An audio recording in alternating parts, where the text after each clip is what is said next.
over 2 months and 20 game days. Over 2 months and 20 game days ago, we were here on the Daisy Cruiser debuting the Triple SL for our first game.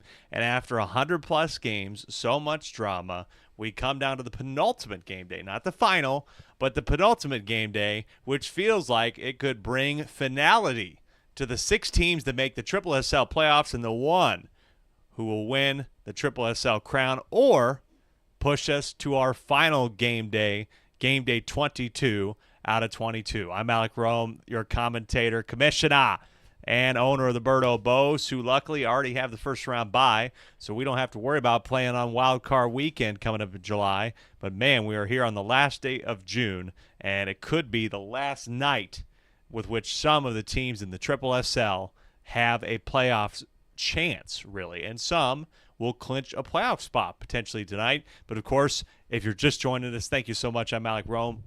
Me and 11 friends drafted basically teams of 9 in Super Sluggers, the old Wii video game, and we got to work basically organizing our roster, the lineup, the field, and then we just let the computers face off against each other. We don't know what's going to happen, and we sure as hell don't know what's going to happen tonight. Folks, here are the standings after 20 game days.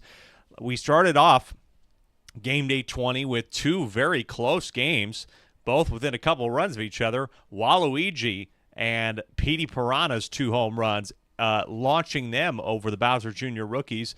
They're not exactly over them in the standings, but God, it kept them in it.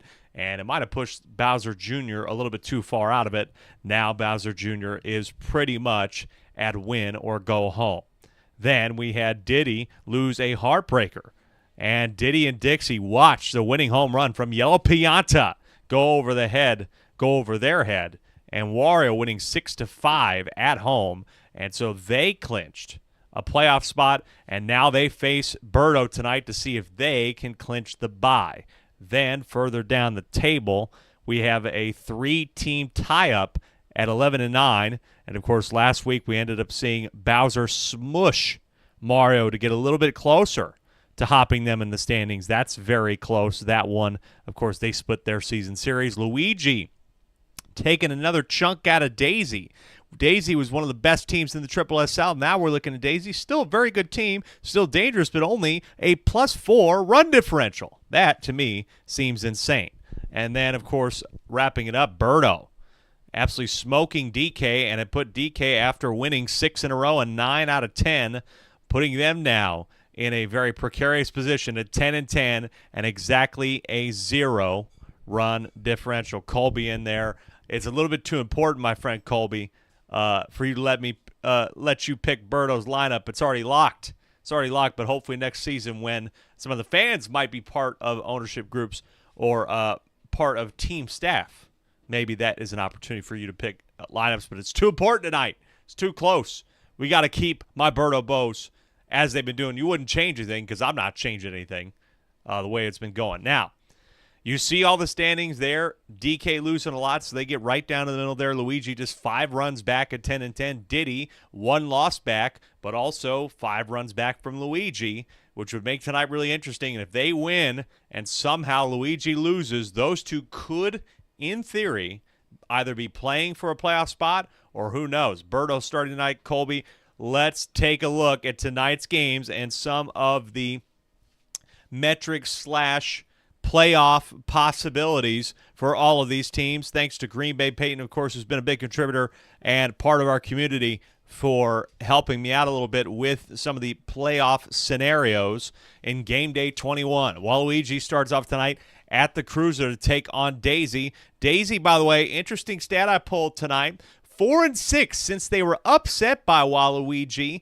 10-8 in game day number, that would have been probably game day 10 or 11. Oh, it would have been the last game day. So, yeah, it would have been game day 10. They've been 4-6 since that point. For the Waluigi Spitballs, it's been win or go home for the last couple of weeks, but they have won 3 in a row. And so somehow they put themselves with an opportunity to keep their season alive still tonight in our opening game of the night, which could mean the rest of the table could get really interesting, or Waluigi, we will know, to be eliminated after tonight's game. Then Yoshi against DK. DK, of course, hoping to just get the easy victory, but Yoshi ended up beating Peach 8-0. So maybe it's not so easy tonight. And they have the first pick, though, if they lose and the Peach Monarchs win. DK, that was their first loss, by the way, since May 26. Bowser then taking on Diddy. That is a critical matchup. Bowser is now 2 games above 500, but with a loss tonight, it could make things a little bit more interesting. Diddy, meanwhile, they would get eliminated with the opposite of what Bowser would clinch with. If Bowser wins and DK and Luigi lose, they clinch a playoff spot. If the Diddy Monkeys lose and DK and Luigi win, they're eliminated. Then in our 4th game, the primetime game of the night, it is number 1 and number 2 again. It was the way it was last time these two teams faced off, and it once again is number 1 versus number 2. This time, though, we're fighting over the number 1 seed. If the War of Muscles win, they're guaranteed the bye, and they would control their own destiny. With a win, they would be the number 1 playoff seed heading into the SSSL playoffs. Meanwhile, if Birdo wins tonight, which could be more likely than not, considering how well they do at home, they're guaranteed the number 1 seed and home field advantage all the way through the playoffs, except for, of course, in the event of them facing a Western team. If you remember, the SSSL All-Star game decided who would get home field advantage in the World Series. Then in game number 5, it's Peach. Should they win? I mean, are they trying to tank? I don't know. It's going to be interesting. Bowser Jr. would like them to maybe put less of an effort up tonight in Caden, but they're in a win-or-go-home spot. After that pretty tough loss a couple of weeks ago, I think that was in game week 18 to Bowser 9-4, that really, really hurt their opportunity. Plus the loss to Wario the week before in game week 17, that would hurt it. That definitely hurt their chances, but they can win tonight and stay alive. Then in our final game of the night, Luigi under the lights at Mario Stadium. Luigi being the league's tipping point. Mario clinching a berth with the W. That one is surely going to be interesting because, again, now we could be looking at a few different teams at 11-10. We could be seeing teams at 10-11. We don't know what's going to happen tonight, folks. And doesn't that make it just the most intriguing game night that you could imagine? I certainly think so. I certainly hope that the 8 of you in here right now are intrigued and excited about tonight's contest. Let's get into it. Let's dig in to our first matchup of the night. It is Waluigi at Daisy. Here is Waluigi's lineup. Brown Critter getting the start tonight for the 2nd straight night in a row. We're a little bit behind on stats, folks, but we still have stats through 19 game weeks. And Brown Critter, overall, as a pitcher, came into last night with an 8.13 ERA, and they probably did not too bad. Miguel asking how DK would clinch a playoff spot. I got to be honest, I'm not fucking sure. I have no idea. I think they need to win and everybody below them lose, Miguel. All the 9-11 teams would have to lose, Miguel, in order for them to clinch a playoff spot. But I don't even think they can clinch because of Luigi, so I think that's the reason why. Luigi being there is the reason why they cannot clinch. They could have clinched last week with a win, but they got blown out by Birdo. There's the lineup. Petey Piranha with 2 home runs. It's the same batting order, same lineup as it was last night in their big come-from-behind victory against Bowser Jr. Then for the Daisy Flowers, they didn't really change too much up, but a little bit of a shift. Ethan now in left field, Blooper in right, and Blue Drybones getting the start again tonight. His pitching overall more towards a 7.27 ERA. And that's my birthday, funny enough, by the way. But overall, this team's ERA has just continued to slide as we've gone through the game weeks. Daisy now second last in team ERA, behind Yoshi even. But the Daisy Flowers are the ones that actually can get into the playoffs. It's very surprising. They do switch Blue Drybones back into the 3 spot and Boomerang Bro into the 5. With all that being said, I'm shocked. As I mentioned, Waluigi Spitballs hitting 11th, second worst in the league in hitting average. But Daisy's giving it up, and they're especially giving up runs. And now Petey Piranha at the right time, at literally on the cliff of being eliminated, decided he wants to start smacking balls over the fence. So I don't know what's going to happen. Daisy's still a very tough batting team, top 5 in the league and second in slugging. So Waluigi's going to have to manage the long ball tonight, but the problem is they're on the cruiser where the walls are the smallest and the shortest in all of the Triple SL. I expect a lot of homers tonight. I hope you have a good time. It's 6 game days, and game day 21, it's going to be intense, and let's get it going now. I was having a little bit of an issue getting this to go up, so let's hope it comes up here in a moment. There it is. We love to see it. Good luck to both these teams. As I turn the regular mic around to say hello to Danny, Green Bay, Peyton, Miguel, Nexva, who's in the chat, Colby. 9 of you are watching right now as Blooper will lead it off with a little blooper past Blue Yoshi for a single. That will bring up Wiggler. Wiggler has been one of my favorite players this year. Of course, the end of season awards voting will begin at the middle part of the week. This is on the ground. Cannot turn. Oh, he can turn to 6-4-3. Getting out Blooper and Wiggler here. That is big. Brings up Blue Dry Bones with a deep fly ball to left field. And this ball is sent goodbye. Blue Dry Bones with a homer to lead off the scoring, his 7th of the season. CJ Willis saying that this could be a chaotic night in the Triple SL, and I cannot argue with you. There's the opening score of game week 21.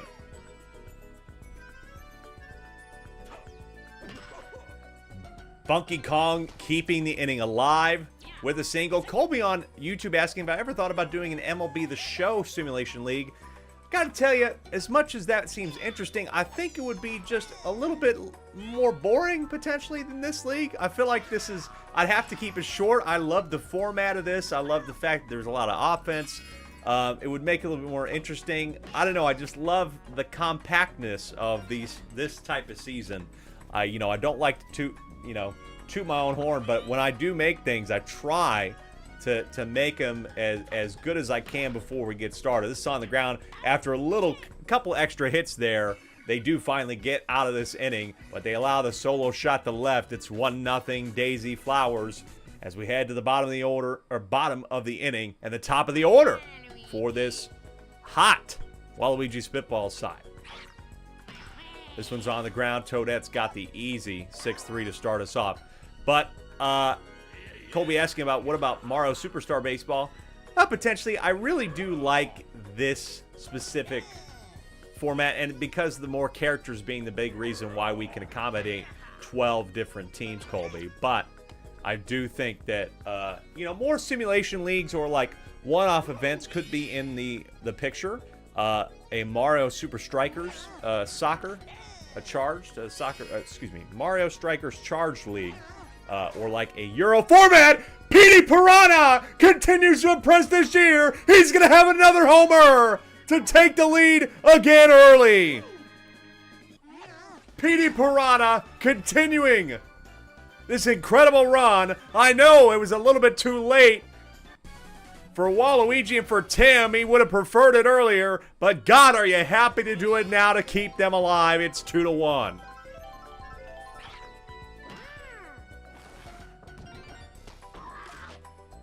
Red Yoshi gets on with 1 out. And, of course, Miguel reminding us very well that Daisy's in with a victory. Waluigi is out with a loss. Meanwhile, I cannot fathom the fact that we still have to talk about Daisy needing to win a game to have clinched at this point in the season. I feel like that should have been a foregone conclusion. But something about their loss to Waluigi the last time these two teams played really put a hurt on them mentally. And they have not been able to get back to the same team they were. Oh, man, did Red Koopa almost have a homer there. Down 0-2. Now line drive. That will be a double play to end it. But how do you like them apples? Petey Piranha with his 3rd homer in 2 games. It's 2-1 for the upsetting team 9-11. Waluigi Spitballs after the first inning. We head to the top of the second for Toadette, Daisy, and Ethan to step up. Toadette's had a homer this year. This is a nice dinger on the left center field that should give her a leadoff double. The tables can be a big reason, too, why this ballpark is so easy to hit homers out of. Now it's Daisy up at the plate, and she's had 5 this year herself. Again, overall, this team, I'm a little bit surprised by their batting average being towards the 5th spot, but still batting .487. I think the league in general, obviously, averages came down, but Daisy is going to have a tying double here. 2 straight doubles from the Flowers. Great dingers by both these ladies. Right past Blue Yoshi, had a try for it, but couldn't reach it. And it's 2-2 already. I expect this one to be close for a little while here.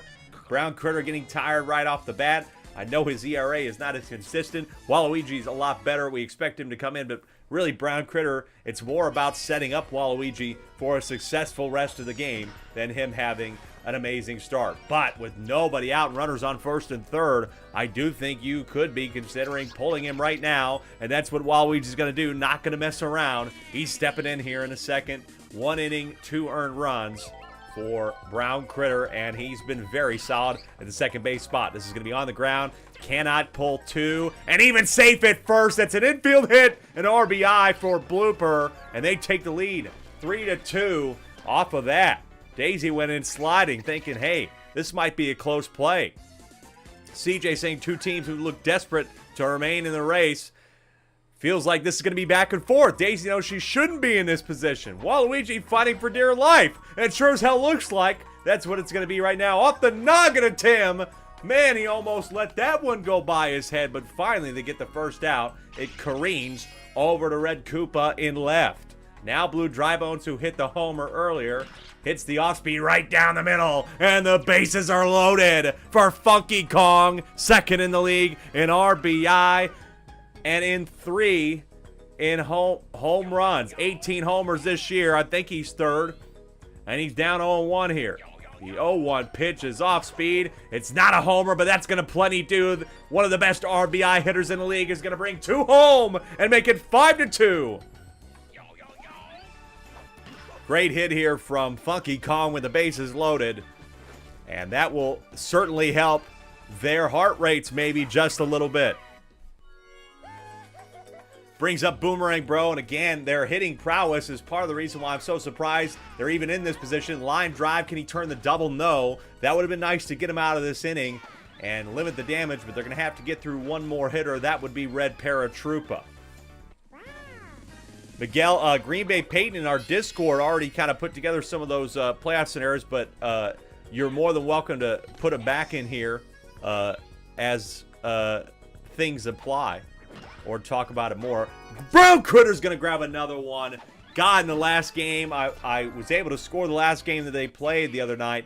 And God, it was so good what Brown Critter was able to do. He had 5 outs himself in a row and was just grabbing everything left and right. But it doesn't matter when the Daisy Flowers are able to hit those balls in the gap into the outfield. Lots of doubles there, just extra base hits. And they lead this one 5-2. Heading into the bottom of the second, already 1 out as Blue Yoshi couldn't do anything. Now it is Purple Toad. Purple Toad with a nice little dinger to center field. Purple Toad batting about .556. The Toads have been very solid this year as contact hitters. Not really big sluggers, but they can get on base. Toadette with another error at second. She tried to dive for that at short, and it went off her glove, off her head, and off the table. And it means there's runners on 1st and 2nd once again for the top part of this order for the Spitballs in the 2nd. Waluigi takes a look at a slow strike 1 from Blue Drybones. Deep fly ball for Waluigi! He doesn't hit a lot of homers! It is gone to tie the game! Waluigi prancing! Unbelievable! He's only hit 1 homer this year, and the first time he hit one, I couldn't believe it! But today, he ties the game with a 3-run shot. Unbelievable. Here on the Cruiser. I can't believe it that Waluigi took that pitch right all the way deep to left field. The walls help him out, and now this is a tie game. Brown Critter with 2 out now brings up Petey Piranha, who hit a homer. Bottom of the 2nd in the tie ball game, 5-5. Waluigi hitting a bomb off of Daisy. Now the 0-1. Swing and a miss, strike 2 on Petey Piranha here. The 0-2 pitch is Line drive, and it's grabbed by Toadette. Good grab by her, limiting Petey Piranha, but they couldn't limit Waluigi with his second homer of the year, and we're tied at 5 apiece after 2. Unbelievable. Miguel saying, what the hell was that walk? With some skulls. I know it was a bit embarrassing, but man, I don't know if I could control my body. If I hit a 3-run homer and tied the game up with my team's season on the line. I mean, that was electric. Daisy with a high fly ball to left center. Bananas could make a difference here. Oh, no, it's grabbed.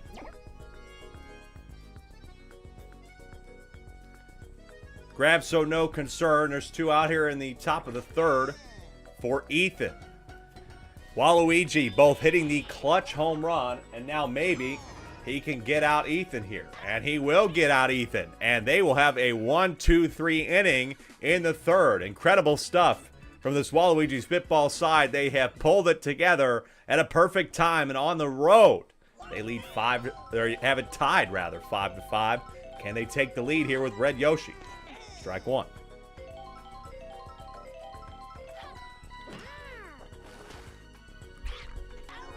Ground out there for Red Yoshi. We head now to Tim.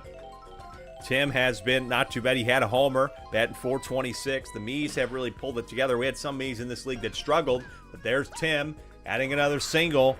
That is at least his 30th hit of the season, if not probably more. Now 1 out, it's Red Koopa. Red Koopa had a hell of a drive to left that just pulled foul. But this one is pulling on the ground. It's going to be a 4-6-3 to end the inning just in time. Got the double. Nice job from the Flowers to tighten it up. Finally, we have a scoreless inning in this game. After 3, we are still tied at 5. We head back to the top of the order for the Flowers and Blooper.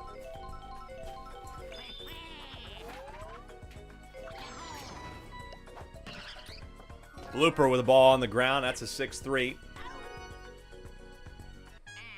1 out now as Waluigi's getting a little bit tired. That's not really what you want to see if you're a Spitballs fan. You were hoping he could be able to carry them the distance tonight. This is pulled into right, but grabbed by Red Yoshi. If he can just get out of this inning, it would be very fine if maybe he can get some more outs in the 5th. But you're a little bit concerned. You're probably going to have to go to Red Yoshi, which, of course, leaves right field open for homers. Of course, even when you leave it open, it's just inevitable, like Blue Drybones did, that he's going to hit some homers. This is a fly ball to right center, though. That'll be 3. Good inning from Waluigi. Once again, we are still tied here at 5. We head to the bottom of the 4th for Blue Yoshi, Purple Toad, Green Noki.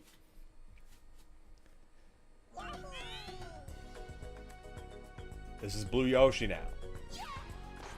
Takes strike 1. Daisy recovering nicely after that 3-run bomb given up to, of all people, Waluigi hitting the homer. I couldn't believe it. Now Purple Toad, nice single by Blue Yoshi. So nobody out here. That one's on the ground, though. That could be the easy 6-4-3 routine drill double play here for these teams. And it puts 2 out for Green Noki, who has had 1 homer, and it really was the difference in one of their games this year. I was shocked when she hit a homer, too. This one's on the ground, though. That's the 5-3. Another scoreless inning. We've calmed it down a little bit here. We've had 2 absolutely chaotic innings and 2 scoreless ones. It's still 5-5 after 4. Funky Kong due up here. He did have a 2 RBI single. Waluigi, unfortunately, is done, but I did like his stretch. 3 very solid innings. Let up a little bit in the 2nd, but very much pulled it together. Red Koopa, though, now the hopes of their season are on his shoulders, and they're over the wall. Funky Kong hits a homer to take the lead for the Flowers, 6-5. Funky Kong's 19th of the year have put it over the wall, and maybe they are watching their season die in the water. 6-5. Boomerang Bro, the hot one, goes foul. Man, oh man, top of the 5th. What a big drive. Green Bay Peyton is shrieking no at that. Couldn't really grab that one out there and right. They were a little bit slow to it. And Red Koopa letting up a bomb right away. Line drive there grabbed by Blue Yoshi. And even then, right field was not supposed to be the one that was open. It was supposed to be left that was open because Red Koopa jumps in. But nice grab by Brown Critter to end it just that. Just the bomb from Funky Kong, his 19th of the year. And we have a 6-5 game. Another lead change. Look at that. We've had 1, 2, 3. What? 3 lead changes or something like that. And a couple ties. The 5-5 tie for most of this one. Waluigi hit a homer, but he's not going to do that this time. Toadette, what a pitch. Over to there to first, to 6-3. That was an incredible throw. Brings up Brown Critter. Petey Piranha had a homer in this game. Brown Critter has had a few for this team. This is going to be at least a single. It'll be a double here with 1 out for Brown Critter, his 6th of the season. And Brown Critter is in the double-digit department when it comes to homers. And now, Petey Piranha, who has been turning it on, is at the plate. Does he swing, though? At this, he is impatient. You cannot swing at Daisy's flower pitch there, and it costs him. He's out, and so now with 2 out, it's Red Yoshi, who's going to have to be the one to bring home Brown Critter and tie the game. This one's on the ground. Grab by Boomerang Bro. Race to the plate, and he's out. Pardon me. Race to the base there. I thought he'd be safe, honestly. It was so close, but Boomerang Bro was just right there. Good grab by the first baseman there. And they maintain the lead after 5. It's 6-5. Top of the 6 brings up Daisy, Ethan, and Blooper. Red Koopa with arguably one of his bigger innings. He's got to take care of the easy ones if he wants to take care of the tough part of the lineup in the 7th, which they will have to face. Daisy with a drive to left center. There are some bananas potentially incoming, and they do not interfere. Waluigi's got it there for the first out. Green Bay Peyton saying, "Are you actually serious?" I thought that would go into the gap. It was very close. I thought that was just going to get past him, but instead Boomerang Bro grabbed it and touched the bag. Ethan with a deep fly ball to right. Got to get around the table there, and Red Yoshi does. He's actually had a very solid day today out there in right field. There's 2 out for Blooper in a 6-5 game. Top of the 6th. They are putting on a show here in our opening game of the night. Cannot tell who's going to win this one. On the ground, 6-3. We head to the bottom. Still 1-run game. The Spitballs will probably have one more try through the order. Right now it's their 5, 6, 7 to see if they can maybe bring up the extra half and tie the game. Here's Tim. He had a single earlier. This on the ground. It's past Toadette. He's got another one. Great hit from Tim here to lead us off in the 6th. 13 of you are watching the penultimate week of the SSSL. Waluigi wins or goes home. If Daisy wins, they have a playoff spot. If not, their fate could still be in the balance in the final game week of the season, even though they're one of the league's best teams after 11 game days. But now, with runners on first and second, Blue Yoshi puts that one into the gap. Tim can't get home, but with nobody out, down 1, they're going to bring up Purple Toad here in a 6-5 game, and the bases are loaded. Daisy, contact hit, we got a tie game. Oh, unless Tim doesn't go home. Close play at the plate, he's safe. It's 6-6. Tim made that unusually close, but he got there. And we're tied.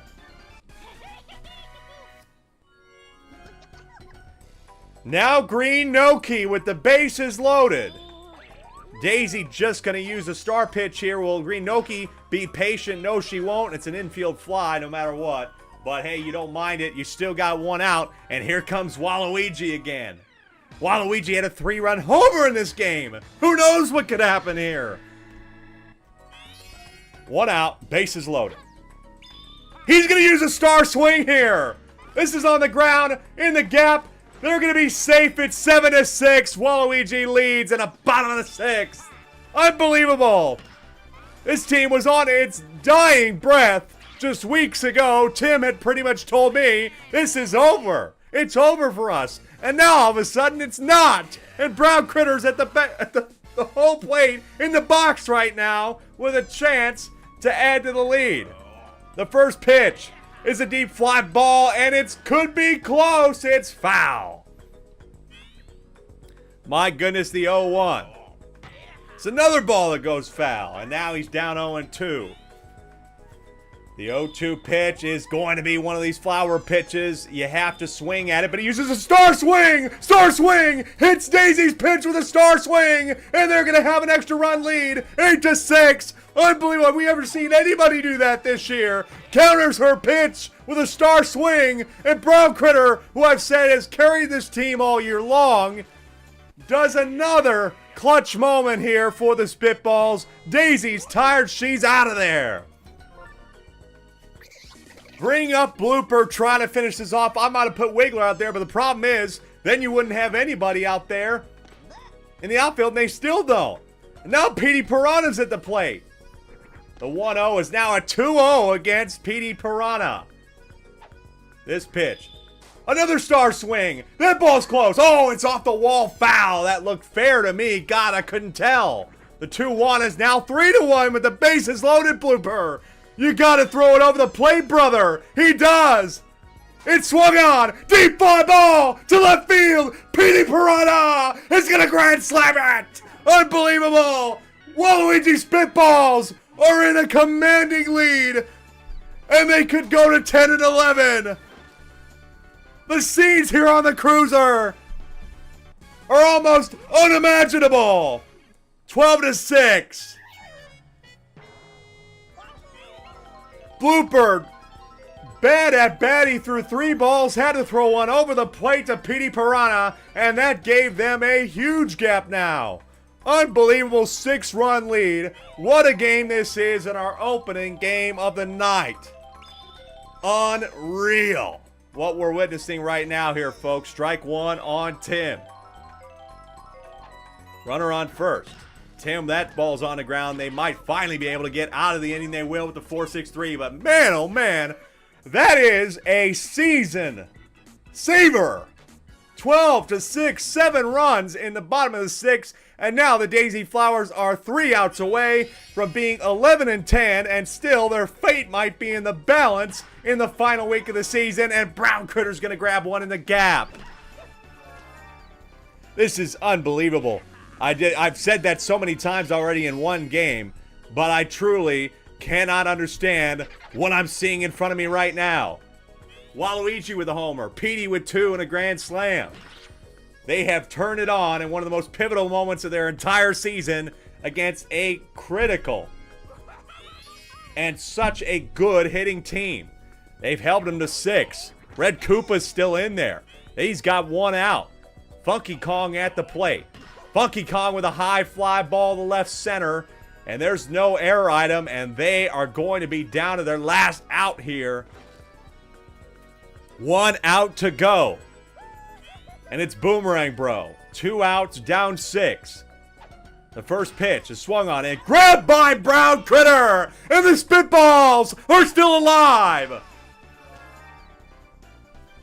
Can you believe this? The Spitballs with a 7-run, bottom of the 6th, to take the lead and the victory against Daisy on the road. Daisy just doesn't lose here. It's only their 3rd loss, I want to say, of the season here at home. It's their final home game of the year. They finished the season 9-3 at home, but somehow this was the 3rd one. Final score is 12-6 Spitballs. And they're not dead yet. Not dead yet. Electric game. 6-5 heading into the bottom of the 6th. And the Spitballs and Petey Piranha and just everybody putting on a show. And that grand slam could be the thing that keeps them alive into next week. They are for sure not going to be eliminated just yet. I think they can even get there. They're not eliminated no matter what. Even if DK and Luigi win, they still have the chance to climb up a little bit. But they might need some help. The run differential is still a problem for them. But now Daisy is in a negative run differential for the first time all season. That is shocking. And they let it up right there at the end thanks to all of those homers. Just wild, wild stuff there to finish it off. We have 5 more games. Can you believe we got 5 more games to play after that one? Catch your breath. I got to set it up so you'll have a chance to go get some snacks if you want. The next one is Yoshi at DK in the jungle. DK just trying to take care of business, but will Yoshi play spoiler and cause a whole lot of chaos? Come on back to find out.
Welcome back to the Triple SL, folks. Thanks for your patience. A little bit, I didn't get a chance to save all the save states. I've luckily been able to turn the games around a little bit quicker, but I also just needed to take a breath. Oh my God, folks. Can you believe that? That was only our first game of the night. Our second might be a little bit calmer, but God, who knows? DK Wilds won 9 of 10 after starting 1 and 8, and they drop a big one to Berto. That's, it's understandable. It's they ran for so long, 6 games in a row, winning. You had to know that it might come to an end at some point, and a Berto Bo's team at home that was just ready to hit bombs. I'm not surprised that it ended in that type of explosive offense for the opposing team. But now, at 10 and 10 and even 500 with 2 games to go, they have to lock in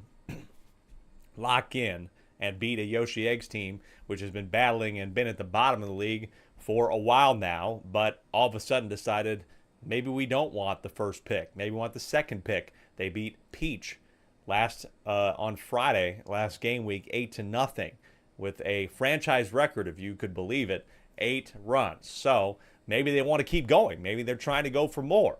And, of course, DK, they have not been perfect in the jungle this year. And, of course, that 1 and 8 start was a bit chaotic. But they have kind of wrangled things together. Now, at this later stretch, playing more home games, they're 6 and 4 at home. And they could sweep the season series against Yoshi with a win. And they still have, that's why this one's so important. If they lose this one and go to 10 and 11, they have to face Wario.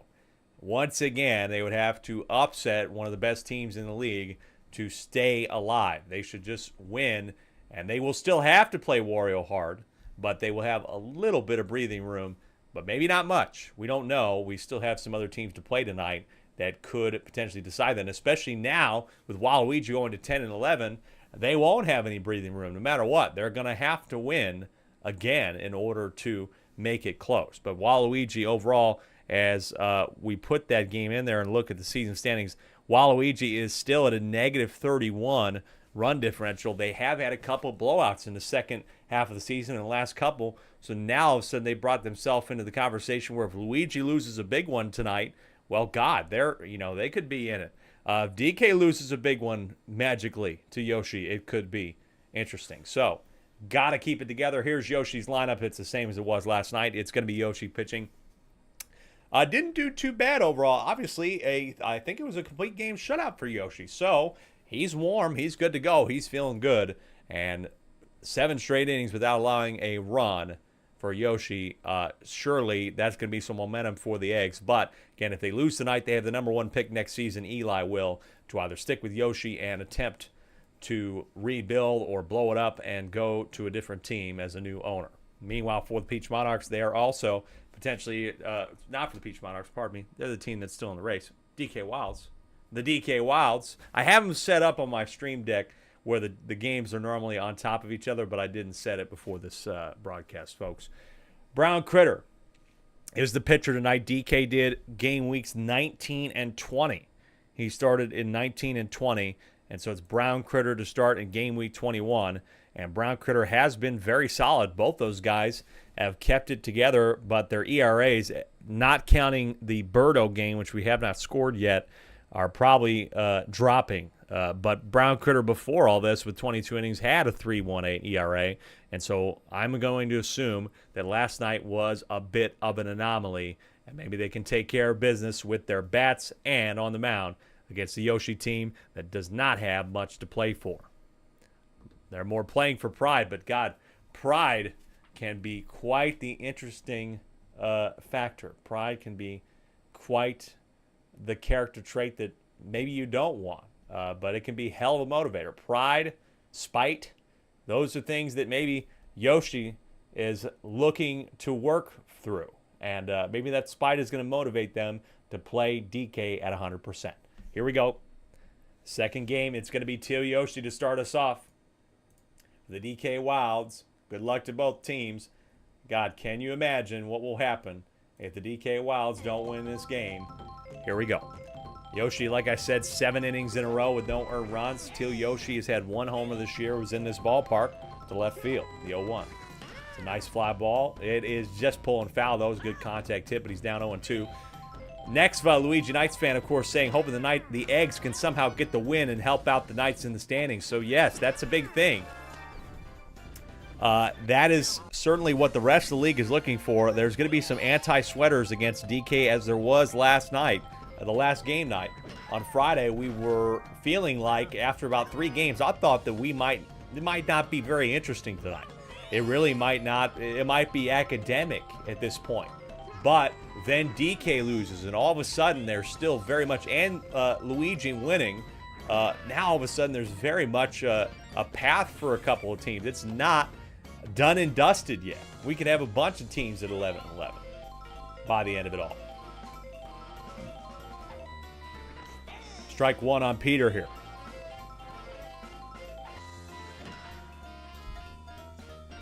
That ball gets down in front of Baby Daisy, and with 2 out, runners on first and second. 14 of you are watching our second game of the night in the Triple SL. DK trying to get the victory to have positive momentum, get to 11-10 heading into the final game week. Yoshi, they lose. They're the #1 pick in Season 2's draft. The 0-1 to Yellow Magic Koopa is a high fly ball to right field, at the track, at the wall for Baby Luigi, but he's got it. Stayed tough, unfazed by those bananas like Kobe Bryant was when that guy threw the ball right in his face. Nothing for the Wilds. We head to the bottom of the first. It's Eli, Red Pianta, Red Critter. Their power part of their lineup. The rest of the lineup has been a bit rough. The Baby's hitting a little bit better here and there, but Eli flies out there to center to start us off in the first. DK losing, of course, wasn't just the only thing, as Green Bay Peyton reminding us. It was the losing by 17 was the tough part. That's a deep fly ball over the head of Baby DK, who was certainly hustling for it. And that ends up being just a single for Red Pianta, now Red Critter. Bottom of the first with 1 out. Critter on critter violence here. Strike one. This is a high fly ball for Red Critter. Watch out for the pole. It is gone. Red Critter opens the scoring for the Eggs with a homer. 2-run shot from Red Critter. His 6th of the season. And oh man, the Yoshi Eggs are really trying to play spoiler. Eli coming into the chat. He said he hadn't been present for a while. Understandable. I might go off into a little bit of a hole and just be like, this season's over. But he showed up. He's like, maybe I want to see Spite be given tonight. I want to smite the DK Wilds and put them to 10-11. We were supposed to be the team.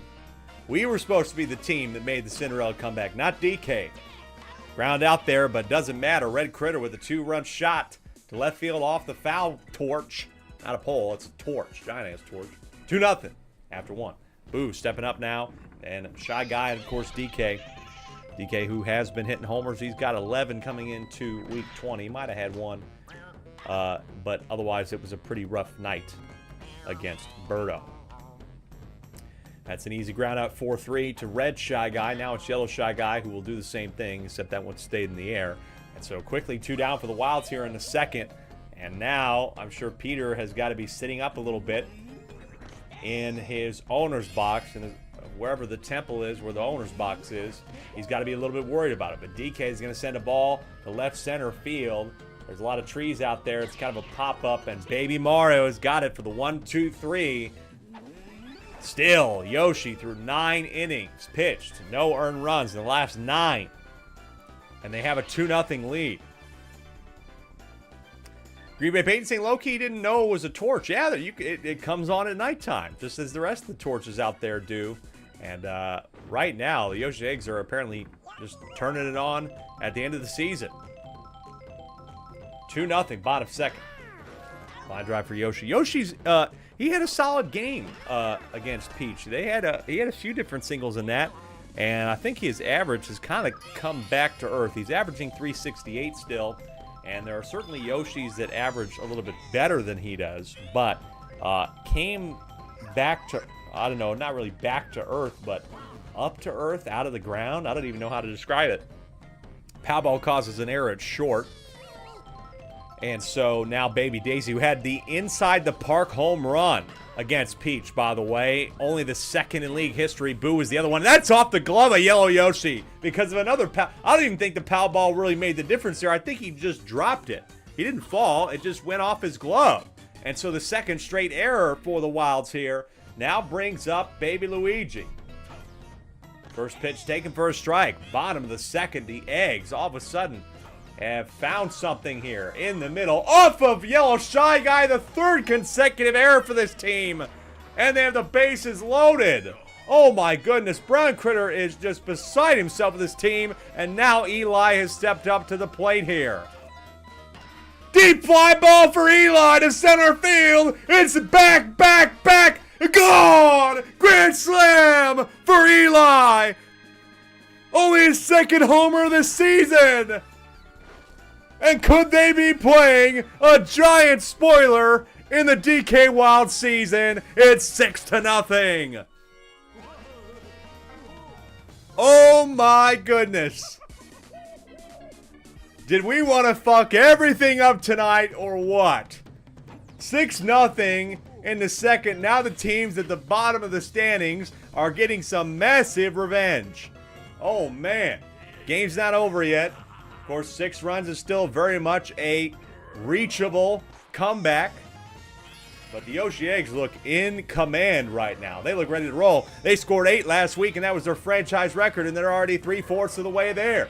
And another fly ball to center field from Red Critter, who just had one. It's there. It's grabbed by Baby DK, luckily this time, preventing it to be 8-0. Now 2 out. But wow. This ball had a move on it as well. Teal Yoshi taking a sweet-ass time to get there, but they do.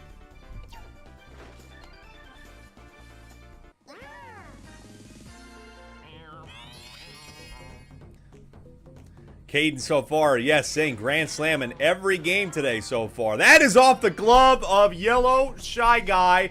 That is his 3rd error in the game. 3rd. Now that one might not be an error. That might just be a second. But it's another mess up. It went off his glove. That one I think was very tough to get. He had 2 errors that were gettable, one from a pow ball. But now the bases are loaded still. Hold on, we're not out of this inning. Tristan is saying keep it going. Line drive though will not keep it going with 2 out for Yoshi here. But God, grand slam by Eli. You know, Eli still could be in the conversation for an MVP vote here or there. And I certainly think he's got a case for it. Grand slam. Made it 6-0. Now it's going to be Brown Critter and the Yoshi gang that are going to have to figure it out here. Top of the 3rd. The Wilds have not scored a run yet. Here's another fly ball, but that is not really going to get anywhere. That's an easy grab by Baby Daisy in center. Now Teal Yoshi. Back up to the top of the order for the second time. Contact swing on the ground. Red Paratroopa's got it all day, 6-3. And man, Yoshi continuing to pitch some stuff here, and his defense is holding up. And it is going to be not yet 10 consecutive innings without a score, but Baby DK is going to get to first. Tristan saying, is Eli the best me? I certainly think he's made a real conversation for it. I would think so. I can't call myself the best me because even though I have 4 homers, I can't pitch for shit. But Eli can. Eli's had so many complete games this year. Was the only all-star pick. I think that was just obvious halfway through the season he was the best me. And I don't think it changed. Peter, though, is stepping up here with runners on first and second, and he's going to get this ball into the glove of Baby Luigi. It was a solid contact hit, but 2 are stranded, and it's still 6-0. The Eggs have their babies up here, do 7, 8, 9, and boy, they just need to catch the ball. Defense has struggled today. They let up 21 against Berto. They let up 6 right now. We're not even halfway through the game. Pop fly for Baby Daisy is into the glove of Teal Yoshi. Brings up Baby Mario. Baby Mario batting about 311. They had some hits last night too. Baby Luigi 286. Baby Daisy around 388. This one's on the ground, kind of a slapper. And Yellow Shy Guy throwing that ball with some force, trying to show that he is not as bad as he has been playing tonight. Baby Luigi now, contact swing. It's past Yellow Shy Guy again. Again, he misses one.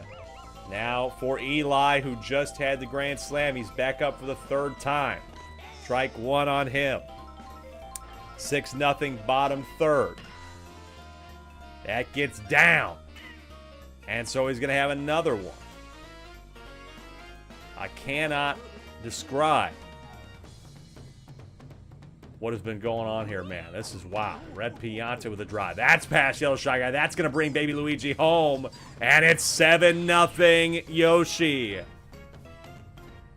Oh, man, the Wilds are in a bit of hurt. Red Critter had a homer, almost had a second one.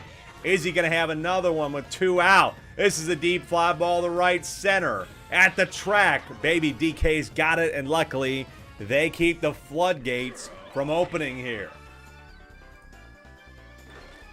I mean, God, I got to go to my clip. I'm pretty sure I got that one, but I've clipped everything. I've just clipped everything in the last few minutes. In the last 2 Yoshi, games, because yep, I got that clip. Oh my gosh, what a game. What a game so far here. What a night. 7-0, top of the fourth now. DK Wilds are 10-10. They went on one of the most incredible runs we've seen from any team this year, winning 6 in a row and 9 of 10. And now their season could be back on the chopping block again. But a deep fly ball by Yellow Magic Koopa to the wall. It is grabbed by Baby Mario. Nice drive from Yellow Magic Koopa, but it is robbed at the wall. He's only had 1 home run this year, but batting .507, and he's robbed there.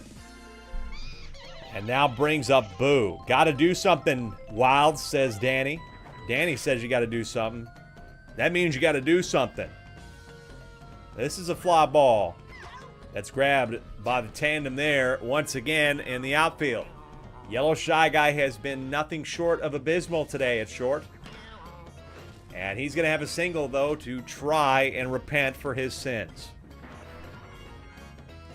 That will bring up DK, who has been a bit quiet, only his second time at the plate. I think he had a single to start. Contacts this one nicely, and it's going to be at the wall quickly. Yellow Shy Guy to third. And so 2 out here. They got runners on first and third for Brown Critter, who I think had it robbed earlier as well. Yoshi has had 10 scoreless innings and make it 11. Continuing to do some incredible stuff here. Even though they're out of the playoff race, they are certainly going to maybe decide some of the playoff race with their efforts tonight. It's 7-0 halfway through. Red Shy Guy at the plate now is just going to make the easy 6-3, but this is crazy, folks. If this result stands, the DK Wilds will be 10-11. And there could be a possibility that Luigi could pass them tonight with a win, or even, folks, even a 1-run loss. Luigi can still pass them if this result holds as is. Here's Yoshi, 2 out in the bottom of the fourth. Much quieter here so far, but maybe Yoshi can do something. No, maybe he can. Shy Guy can't even get him. That's an error on Yellow Magic Koopa, but it brings up Baby Daisy. Daisy Flowers dropping to 11-10. Again, this is just a shocking development, but a nice play. What a play by Yellow Shy Guy. Give him some credit there. That was a good one. And that ends the inning. No score here. Finally, the DK Wilds can hold them to no runs in an inning. Now we hit at the top of the fifth. Time running short here. The championship innings right now in the top of the fifth. And if the DK Wilds want any try at the SSSL crown, they got to turn it on here right now. The 0-1 is straight to Red Shy Guy for the first. And this is just ugly. This is the DK Wilds of old here. Tristan saying Yoshi has nothing to lose, everything to gain. Well, they don't have much to gain. They really would like to maybe have the first-round pick. But, I mean, just the pride to gain, I think, is the real important thing. DK's got everything to lose here. And they can't even clinch tonight if they come back. They would still have to win against Wario, likely, to feel safe. But now they're really going to have to beat Wario to even have a try. And there's no guarantee they even make it. This is on the ground. That is another stinky inning for the DK Wilds. After 4.5 rather. All Yoshi eggs again.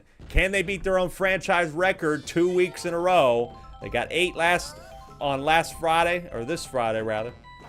Can they do it here tonight and beat 8? El Shy Guy once again. Nice grab that time. He's pulling it together. He's flashing some leather here in a much better way. Now it's Baby Luigi. Eli had the grand slam to make it 6-0, and then another run snuck in there somewhere to make it 7-0. That one's down the middle, though, for Baby Luigi. And it will bring up Eli with a chance to set his franchise's record with 9 runs if he hits a homer here. Barrel pitch coming from DK, though. He certainly doesn't want to see it. He wants him to stop scoring now. DK coming in a very tough spot for his team. Brown Critter did not really aid in keeping this game under control. That's a line drive, though. Double play. Good stuff to get him out of the inning. Gets Eli out. And now after 5, it's still 7-0. DK Wild's got to figure something out here right now.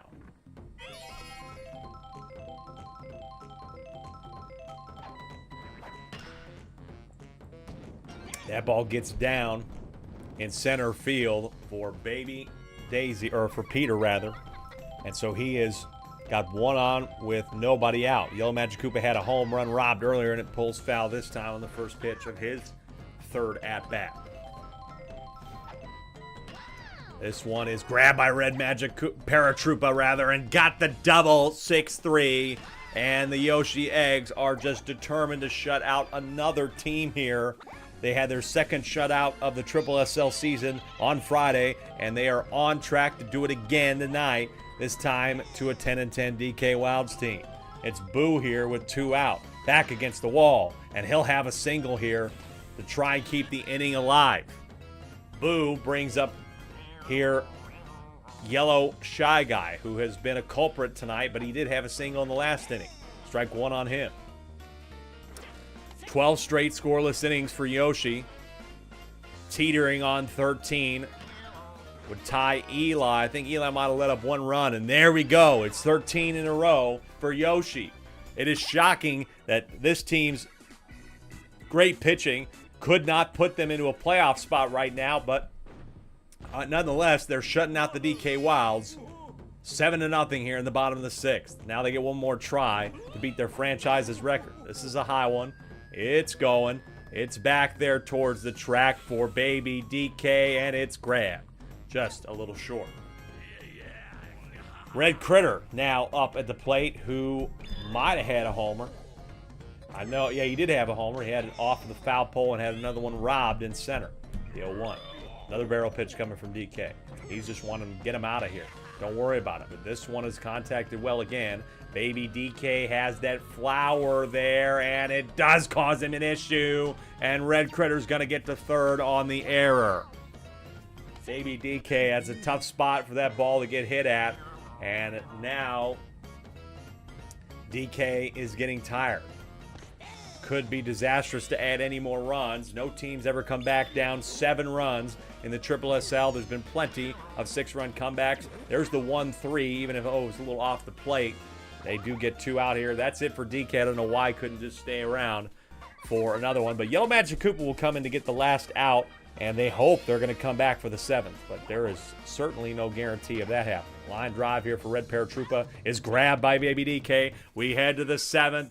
The Wilds need 7 to stay alive. Otherwise, they will drop back under 500 to 10-11 and join the Waluigi Spitballs and potentially a myriad of other teams tonight at that record. Strike 1 on DK here. Dubin says, yo, I'm hyped to watch. You're in the middle of quite an interesting night. That gets down. No, it does not get down for DK, and that's brutal. 1 out for Brown Critter.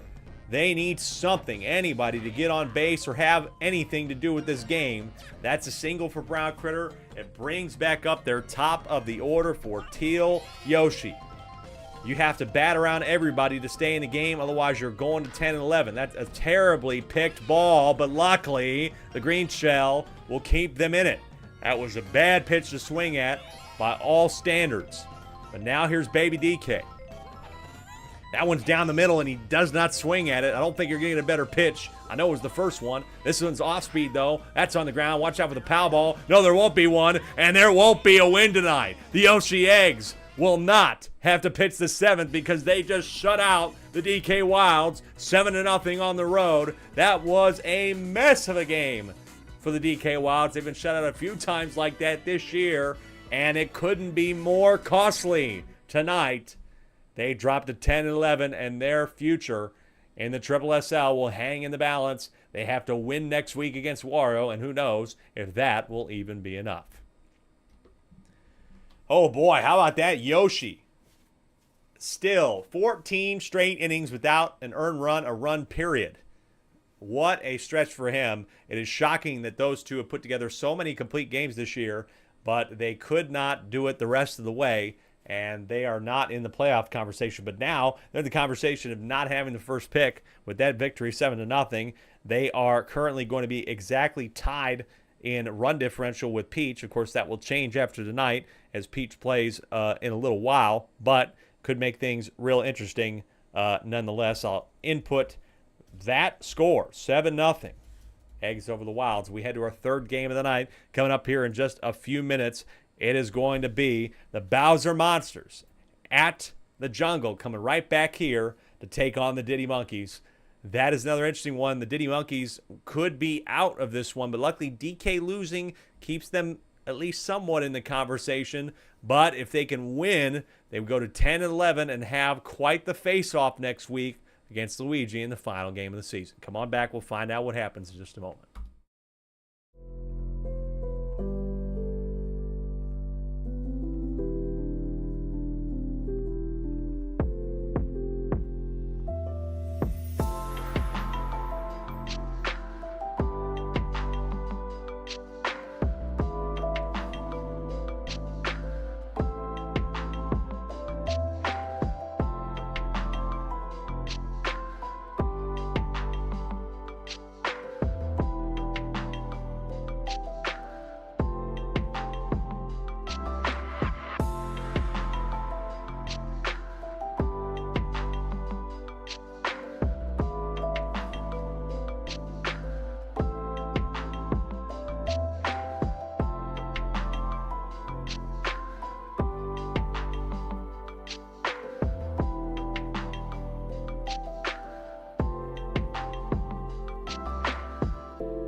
Double A, double up.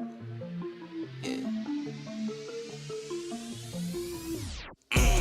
Double A, double up.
Welcome back to the Triple SL for game number 3. And God, have we just absolutely put a wrench in things. Let's take a look at the live standings. Why not?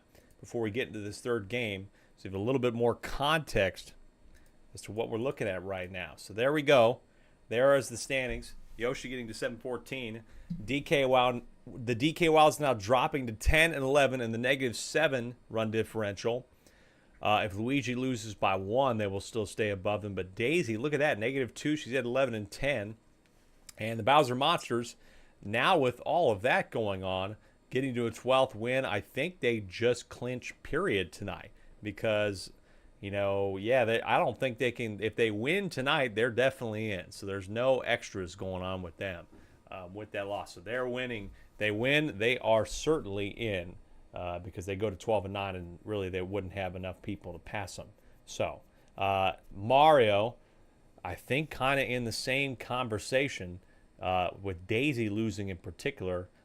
They can win and be safe. Yeah, they are. They're going to win tonight if they do win and be in the playoff race. But there's a take a look. They can give you a little peek, and we'll of course probably have to reference it all night long because of how close this has been. Third game, you have Bowser, who, for all intents and purposes, has been turning it on, finally finding it, and Bowser back in the home run lead spot, taking on the Diddy Monkeys and Dave, who lost another heartbreaker. Folks, Dixie and Diddy watched the ball from Yellow Pianta in the 6th go over the wall with their season on the line. Their season was on the line right there. It was tied 5-5. And they messed it up. And they've had a few different instances like that this year where they have dropped the ball in a big moment. Now the spotlight's even bigger. It is win or go home for them potentially here, and they cannot drop the ball against a very tough Bowser team and the best home run hitter in the league. But, of course, their pitching has been very solid. First, we take a look at the Bowser Monsters. Bowser's still leading off. It'll be Boomerang Bro pitching for them tonight. Boomerang Bro has been, I think, fairly solid overall, but you really have to focus on the rest of the lineup. They have had some good stretches. Boomerang Bro with the 603, and Bowser can normally close it out, but you have to think about the fact that if they cannot get it done with those two, the Magic Koopas combined have about a 13 ERA. That is quite concerning, so they need to just take care of business, get those two through the entire game. They should be okay. But if they don't, watch out, could get off the rails. And the Diddy Monkeys will have to clean that up with Diddy pitching tonight. He came into the last game week with a 5.37 ERA. Came with a 6.43. They've been in the middle, but overall as a team, they have very much improved, especially in the hitting average category. In the stat categories where they have been among the league's best, second only the DK. Of course, that was going into last night. Could be a little bit different now, but I think they'll still be top 3 no matter what. And DK probably not going to be top of ERA or batting average after we calculate everything up. So, again, Green Bay Paint reminding us if Diddy loses and Luigi wins tonight, Diddy would be eliminated. But, of course, if they win, it could set up a big-time stakes, potentially a win and get in type scenario next week against Luigi. But there's no guarantees right now, especially with those two first results right there. It has blown this thing completely out of proportion. So that just means you're going to have to tune in. Coming up this next week, I'll keep you updated in our Discord. It's the best way to know when the schedule is. But I'm guessing probably going to be Friday for sure. Don't know about Thursday. We'll have to double-check on Thursday. But, man, it is 4th of July, too. So it might not be Thursday because Thursday's the 4th of July. I'm going to guess Friday night. Could push it to Saturday. I want to make sure we can do it. It might be all in one night. I want to be able to prepare for it and make sure everything's done. So I'll keep you up to date. It's probably not going to be Thursday because I have some plans on 4th of July. So expect probably won't be okay. Just keep up to date. Join the Discord.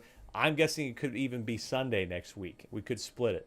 I don't want. I kind of want them to all be in one game night. I don't want to split the game day. But I think just because of this being the 4th of July week, things could get a little bit iffy. So yeah, who knows? It could be even earlier than that. But the best way to know, we schedule it out. Follow us everywhere: YouTube, Twitch, TikTok. Join the Discord, of course, and that's the best way to know when the game day will be. I will let everybody in the community know as soon as I do. Now, all that being said, we have a game to play here. It's our third of the night, and it is King Boo to lead off Diddy Monkeys. Here we go. King Boo, been among the best in the league. He had 9 homers coming into last night. I don't know if he got one at Wario City, and he's not going to get one there as he lines out to Blue Dry Bones. Now it is Red Koopa, top of the first. Just started this game. Boomerang Bro getting one of the better hitters in the league out right away. Red Koopa will line that one straight to Red Magic Koopa. And so 2 down quickly for Dave here. Season on the line, on the ground, and that's Monty Moles getting the 1-2-3 perfect inning so far for Boomerang Bro. We head to the bottom of the inning, and of course the ever dangerous Bowser stepping up to the mound with left field wide open because of King Boo there in left. Diddy's got to take care of business here, and this is a tough batter to face, but a nice pitch for strike one. The 0-1 pitch, that one's just right down the middle, but he goes contact this time and flies out. Bowser flying out on the opening at-bat. Certainly, Dave and his team are breathing a short sigh of relief. For now, at least 1-0 on Tristan. Tristan with a solid contact hit over the head of Yellow Yoshi into right center. Will he turn for 2? He will. He is going to have a double here and get in scoring position right away with 1 out. So that sigh of relief from not having Bowser hit a homer would have been over his 27th or something. He's hit a lot of them. Now Blue Toad. Blue Toad with a drive to center field. King Boo can't help Dixie there, and it's over the wall off the stump. She gets absolutely turned around, and Tristan's coming home. That is an RBI single for Blue Toad, and they open the scoring 1-0.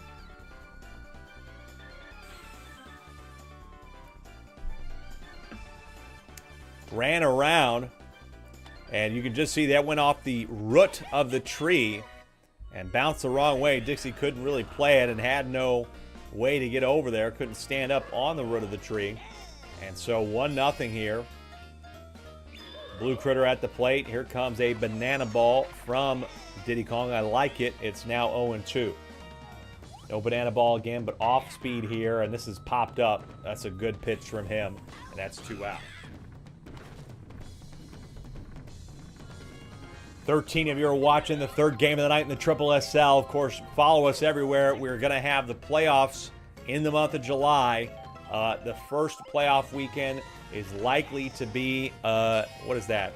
The weekend before July 14th, right? That's going to be Wild Card Weekend. Stay up to date with that. Best of 3 series between the 3 through the 6 seeds. Birdo guaranteed not to have to play on Wild Card Weekend. And this ball gets down, and that's going to be a single for Blue Magic Koopa. And Blue Toad thought about turning for home, but retreats back. And then Wario with a win tonight would also solidify that both Wario and Birdo would not play on Wild Card Weekend. Wario's still very much controlling their destiny, even with a loss tonight. And, of course, with the standings, even with Daisy losing, if Bowser wins, they could still potentially steal the #1 seed. And they're up 2-0 here from that single from Boomerang Bro. Brings them home. Bowser all of a sudden went from being in the bottom half of the standings for most of the season to, if the Wario Muscles lose and get to 13-8 and the Bowser wins, they had the better run differential. They could potentially be into a bye. I mean, it's not impossible for them. Bowser Monsters, though, they did lose the season series, so that's the main issue. That's actually the issue. So they cannot get into the bye. They cannot get into the bye no matter what because of the season series issue. The only way they could is if Mario were to win their last 2, and we'd have to go to run differential. So, yeah, that's the only way. Even though they just beat Mario, they beat him down. This is a deep fly ball that gets right to Tristan and right from Green Hammer Bro. Green Hammer Bros had some critical homers for them this year as well. Strike 1 on Yellow Yoshi, but that's the only way the Bowser could get to the first round bye. Wario swept their season series, so that really helps Wario's chances. The only team that could pass them on run differential alone would be Mario. because they split that series. That is with 2 outs, lined out to Blue Toad in left. Boomerang Bro with a solid stretch here. I think they're perfect through 2. Boomerang Bro is. It's 2-0. Will playoff weeks just be 1 series per game day? Or the games be spread out between series? It will depend. They might be different. That star swing by Blue Shy Guy gets past Tiny Kong, and Blue Shy Guy has a lead-off double here in the bottom of the second. CJ, the wild card weekend will be a little bit unique. We're probably going to play 6 games on the opening day. Nice double play there. Cleaned it up for the Diddy Monkeys. Take another look at that. We'll play 6 games on the opening game day. The thing is that we'll likely have the first game of every single wild card series, and then 2 of the games for the 2 of the wild card series. So game 2 of 2 of them. So it's possible we know half the bracket as Bowser steps back up and he hits a deep fly ball to left, and you know that sucker is gone. Bowser with a homer in the jungle. It didn't come on the first one, but you know that was gone on the second one. They had 2 down there, but now it's 3-0 with Bowser solo shot to left. Diddy getting tired. You'd like to see him just get out of the inning, but instead he's a little bit too upset by letting up that bomb, and King Boo will now have to step in and manage the game. 2 2/3 for Diddy, allowing 3. 0-1 now. Tristan with 2 out. God, it would have been nice to get Bowser out there, have 3 innings that were not bad, but that one just adds a little scar to his performance tonight. But again, Diddy kind of doing his job. You just really need King Boo to do his job tonight. This is a foul off by Blue Toad. So yeah, we could know, and then the second day of Wild Card Weekend, we will know all of the teams headed to the semifinals. Oh, no, I guess that's true. We only have 2 wildcard series. I was thinking different, pardon me. That one gets down, Blue Toad, and Tiny Kong has been a bit, I don't know, legs locked in the sand tonight like a flamingo, head in the ground out there, not been moving. So we might have 1 series a night is my guess. I think that's probably what we're going to end up doing. That one's fouled off. Yeah, probably 1 series a weekend then. That schedule's TBD, and this result's definitely TBD. It's TBD if the Diddy Monkeys are going to be in it. It's looking like they could be out of this thing. It is looking bleak for them right now. They would need Luigi to lose tonight if they, for some reason, happen to lose this game. This is on the ground for the Bowser Monsters. And luckily, Diddy's able to get out of this one without adding anything more. But King Boo getting tired. We're only through 2 innings. And the top 2 pitchers for the Monkeys could be out of this one. But this is what happened last night. And Yellow Yoshi came in and really helped this team out. So, and they stayed in that game. They stayed in that game till the very end. So, even though their top 2 starters are not doing very well, Yellow Yoshi in the pen has been pulling it together for them. Tiny Kong lines out to start the 3rd here. It's a 4-0 game. Monsters would get a playoff berth with a victory. With 1 week to go, they would be 12-9, and there would be no way for them to drop down. So the Bowser Monsters would go from being solidly out of the playoff race to being a playoff team, like we thought they were going to be from the first 4 weeks when they went 3-1. Dixie with 2 out here. This one's a fly ball. I think if any perfect game was had there, it's certainly done now. Dixie ends any perfect stretch from Boomerang Bro there and gets a double with 2 out to bring up King Boo. She's in scoring position. I love that double from her. Here's the opening pitch as a strike. This could be a big spot for Diddy to cut the lead in the top of the 3rd. The 0-1 taken for a strike. King Boo's got to swing at one of these. The 0-2 is swung on and grabbed by Monty Mole. King Boo has been held to account. 0 for 2 in the game. And the Monkeys are down 0-4. We head to the bottom of the 3rd for Boomerang Bro, Monty, and Blue Shy Guy. Man, oh man. Yeah, Diddy with a loss. They are for sure eliminated. They'll be to 9-12. Well, I mean, not for sure. Luigi would have to lose because they, in theory, because their run differential could still hop some teams. They're not out. It means that 11-10 team or 11-11 team is going to make the playoffs, pretty much for sure. Or at least, if Luigi loses, it would guarantee that an 11-11 team it would make the playoffs. Now, because of all this, it puts Daisy's future, as I said, in doubt. That's fouled off by Blue Shy Guy. 0-1. Line drive, grab by Yellow Yoshi. What a turn for the double play to get him out of the inning. Good stuff there from this defense, Yellow Yoshi. And they can finally not let up anything in an inning. 4-0 as we head to the fourth. It is Red Koopa Dave and Green Hammer Bro. You need these guys to perform. You need these guys to start getting the bats going. Only one hit in the last 3 innings. Make it 2 now with Red Koopa. And that pow ball will get down. He's not going to take advantage of it, of course. But very solid opening single in the fourth for Red Koopa. Brings up Dave. Star pitch for Dave. That is down the middle. And they've got runners on first and second here for Green Hammer Bro. I know they've struggled so far today, but in his second at-bat, with one swing, could make this a 1-run game. Let's take strike one. The 0-1. Over the plate. Line drive. It gets down past Tristan, who was caught flat-footed. And they will cut the lead. Not by as much as they wanted, but it is by 1. And they have nobody out with runners on first and third. Good RBI single here for Green Hammer Bro.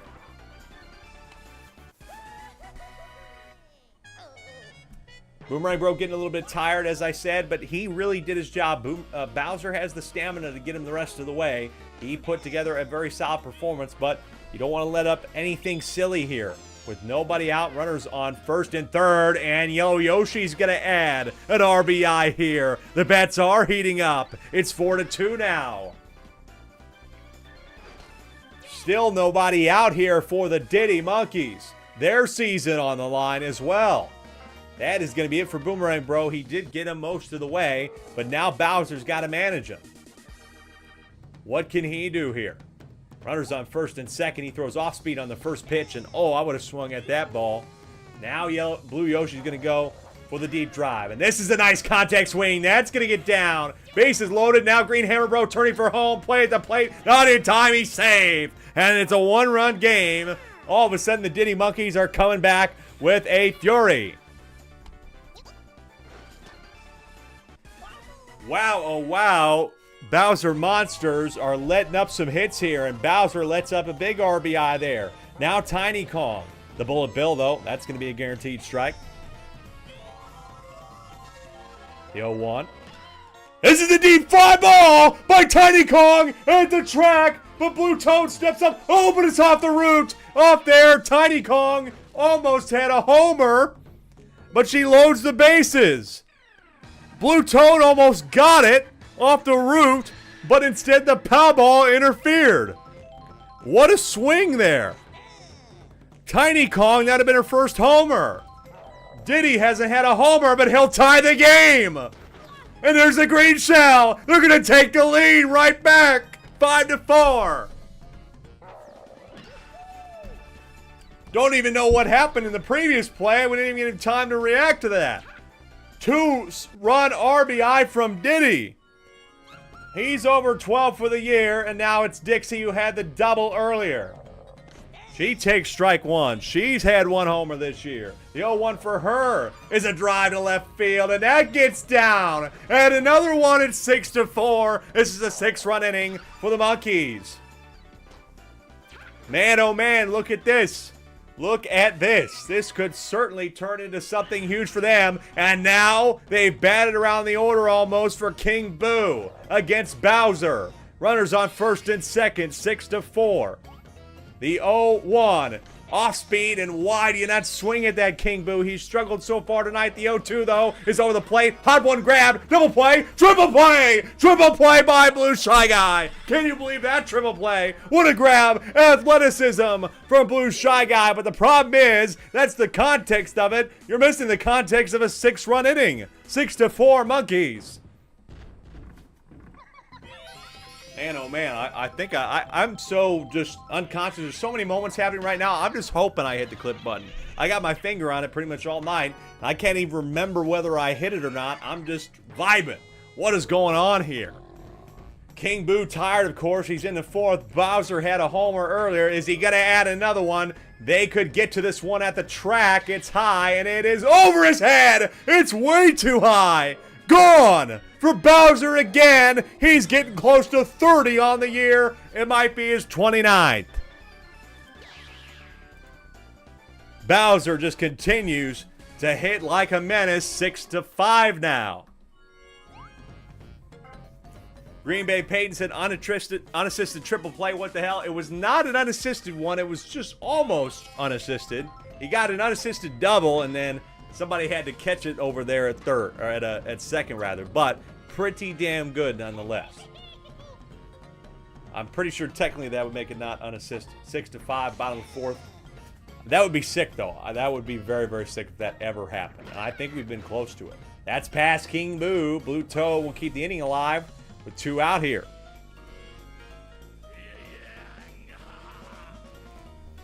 This is Blue Yoshi now for Blue Critter. Blue Critter with a drive. This is high. Center field. Dixie's underneath it though. And that should end the inning. They get one back from Bowser. Just crazy fast-paced action. Week 21 could go down as one of the best in SSSL history. It's 6-5 after 4. Top of the 5th for Diddy, who just had an immaculate inning to take the lead. But now, Red Koopa, luckily Bowser's big-ass body blocked that fire for Monty Mole to make the play. Yeah, I'm pretty sure the catch counts, Green Bay. I don't score enough, but I'm pretty sure that that's part of the assist. So, Dave with a drive. Nice dinger here on 1 out, and he'll have a single. Davis had a very solid second half of the year. Now Green Hammer Bro in a 6-5 game. This is a nice contact swing, but it's grabbed by Tristan this time for 2 out. Brings up Yellow Yoshi. Contact hit for him. This one will get down in front of Blue Magic Koopa. Shallow center. Runners on first and second. 2 out for Blue Yoshi, who wanted to go for a deep drive last time. He has another contact hit. Hold the freaking phone here. They are continuing to hit, and Tiny Kong in this specific spot almost had a homer last time. 1-run game, top of the 5th, bases loaded, but it's off the head of Monty Mole! Off the head of Monty Mole! And it's now going to be 8-5. Monty Mole at short cost this team again. Oh my God, Monty, what did you do? Off of his big round noggin there at short, and it's 8-5. All you Monty lovers in the chat are probably just in despair for Monty causing another error. That might cost him his comeback Player of the Year conversation. He does grab that one, but what if this costs them the game? 8-5 as we head to the bottom of the 5th. Monty, why? Why could you do that? Why would you do it? Bottom of the 5th, though, and he's going to have a chance to redeem himself as he's due up 3rd in the inning. All right, here we go. Blue Magic Koopa, high fly ball in left field. They didn't grab Bowser's last time, but they got this one. Unbelievable grab this time by Diddy Kong in left. They could not grab Bowser's. It was too damn high. The Blue Magic Koopa's drive was catchable.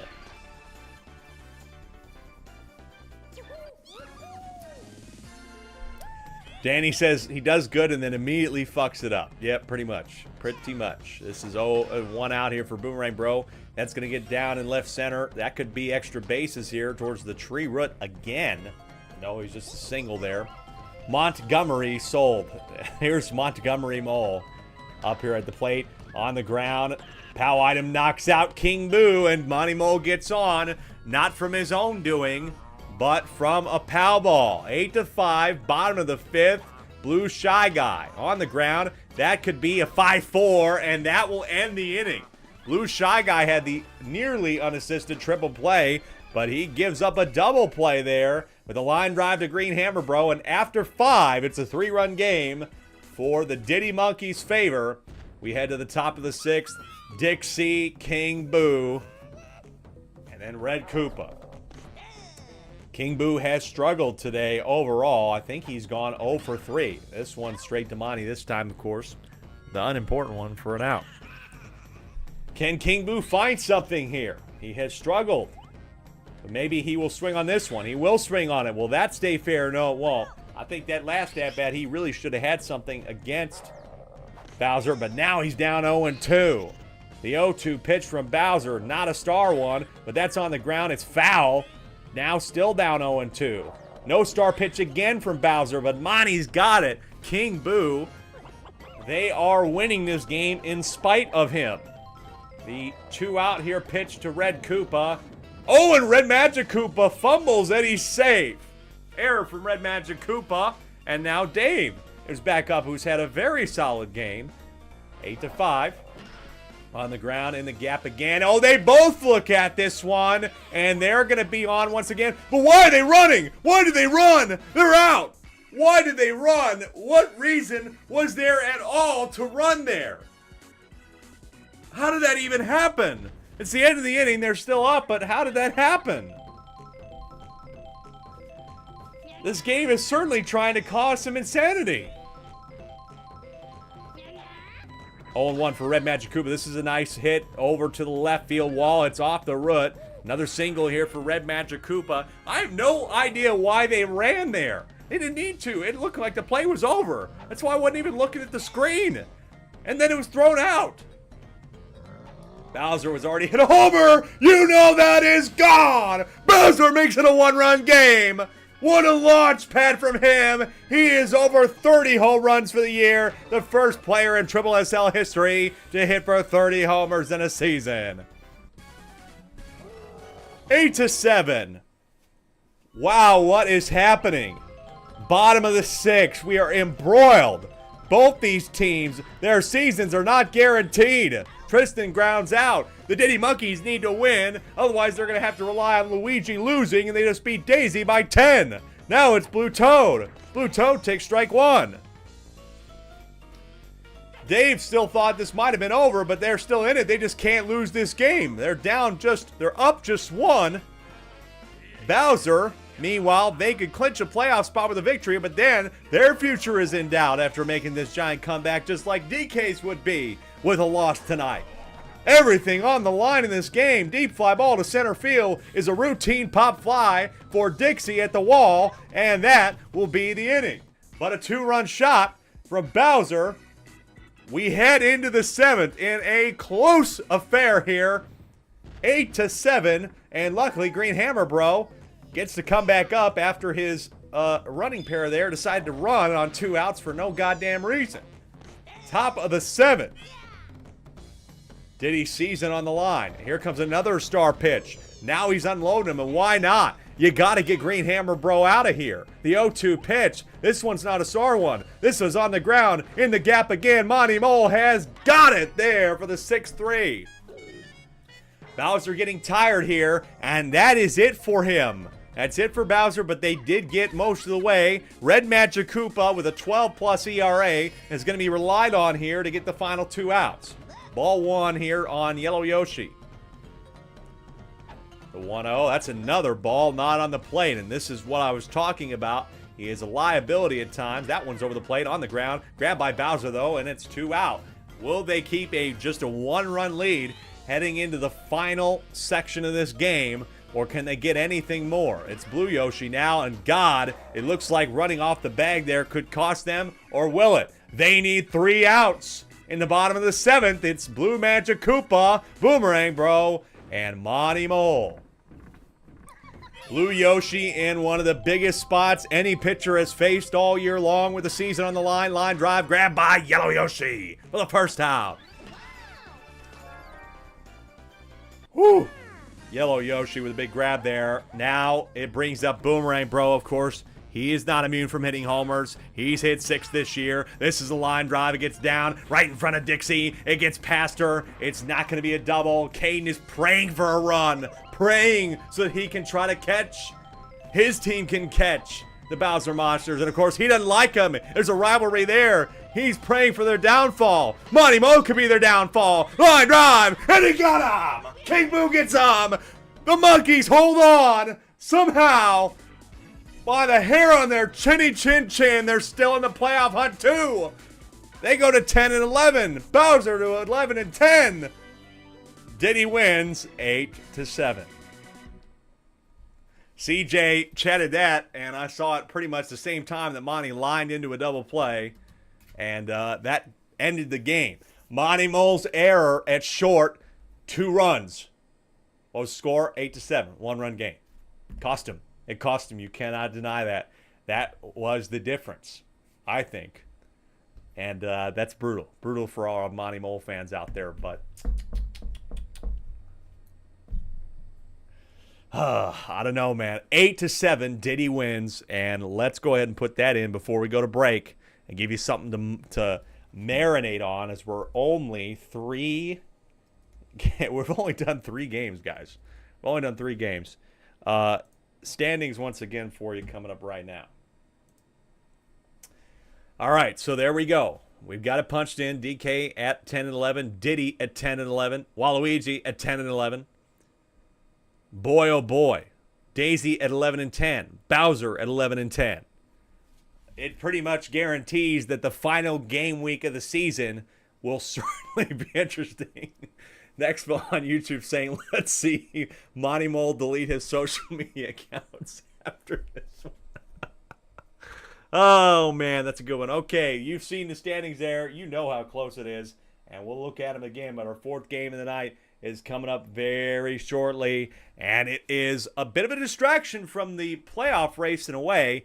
It is the number 1 and number 2 teams, Wario, Birdo, at Yoshi Park at night. It's always going to be good. Let's see if Birdo can get one back on Wario and claim the number 1 seed in just a moment.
Welcome back to the Triple SL. I'm Alec Rome. Fourth game of the night out of 6. It is the number 1 and number 2 teams facing off for the second time this season. They were those seeds before. They will be again. But Wario in Wario City certainly took care of business. And Yellow Toad had a big shot to pretty much seal the game in that one. I think it might have been a grand slam too. That made that game over. I think it was a 3-run shot actually, but it was something big. And the game was pretty much done. And right now, the trend-wise, of course, Birdo still hitting like maniacs. And last night, also in spite of King K. Rool, who will probably be losing the home run race to Bowser this year, the rest of the lineup has continued to hit well, including myself, who hit 2 home runs last night, as a me. Couldn't believe that.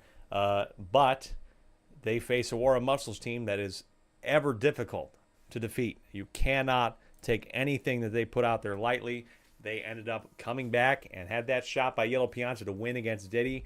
There's just no easy way to take out the Wario Muscles. But the Birdo Bows, they want to lock up the number 1 seed and home field advantage for a little while here. That would be the way to do it, is somehow manage the game and beat them at home, which they've only lost to 1 team at home, and that was the Peach Monarchs in a high-scoring affair. But otherwise, they have taken down every other team 9-1 rather, trying to go 10-1 at home on the season. Here we go. Let's start it off with Wario. They will be pitching Wario tonight.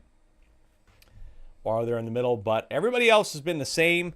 Again, looking at the team stats, I'm sure it was probably pretty close last night. They still have some great pitchers all in the top 15.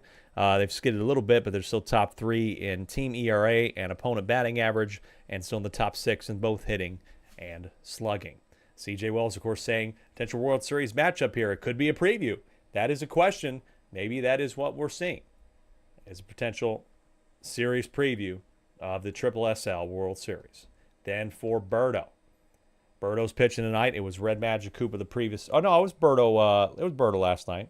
Yeah, I'm pretty sure it was Birdo in Game 20. No, it was Red Magic Koopa in Game 20. Red Magic Koopa did not really, neither of those two really lasted very long, despite the good win. I mean, Birdo might have lasted. I think I'm thinking of the game before. They have had some struggles. They have had sections where they have not pitched very well as a tandem. They were among the league's best pitchers, period. But they have both kind of dropped in that category as the second half of the season has come to a close. But, of course, we are talking about the best slugging team in the league, averaging .791 in the slugging percentage category and still hitting above 500 as a team. So there we go. Big time battle, a little bit of a break. We're so focused on who's going to make the playoffs at the bottom that who will be the number 1 seed is the question we're about to answer right now. It's the 4th game of the night. Wario at Birdo starts right now. Gets it going with Dark Bones to lead off for the Birdo Bows. A lot of the home teams have been in the away spot tonight.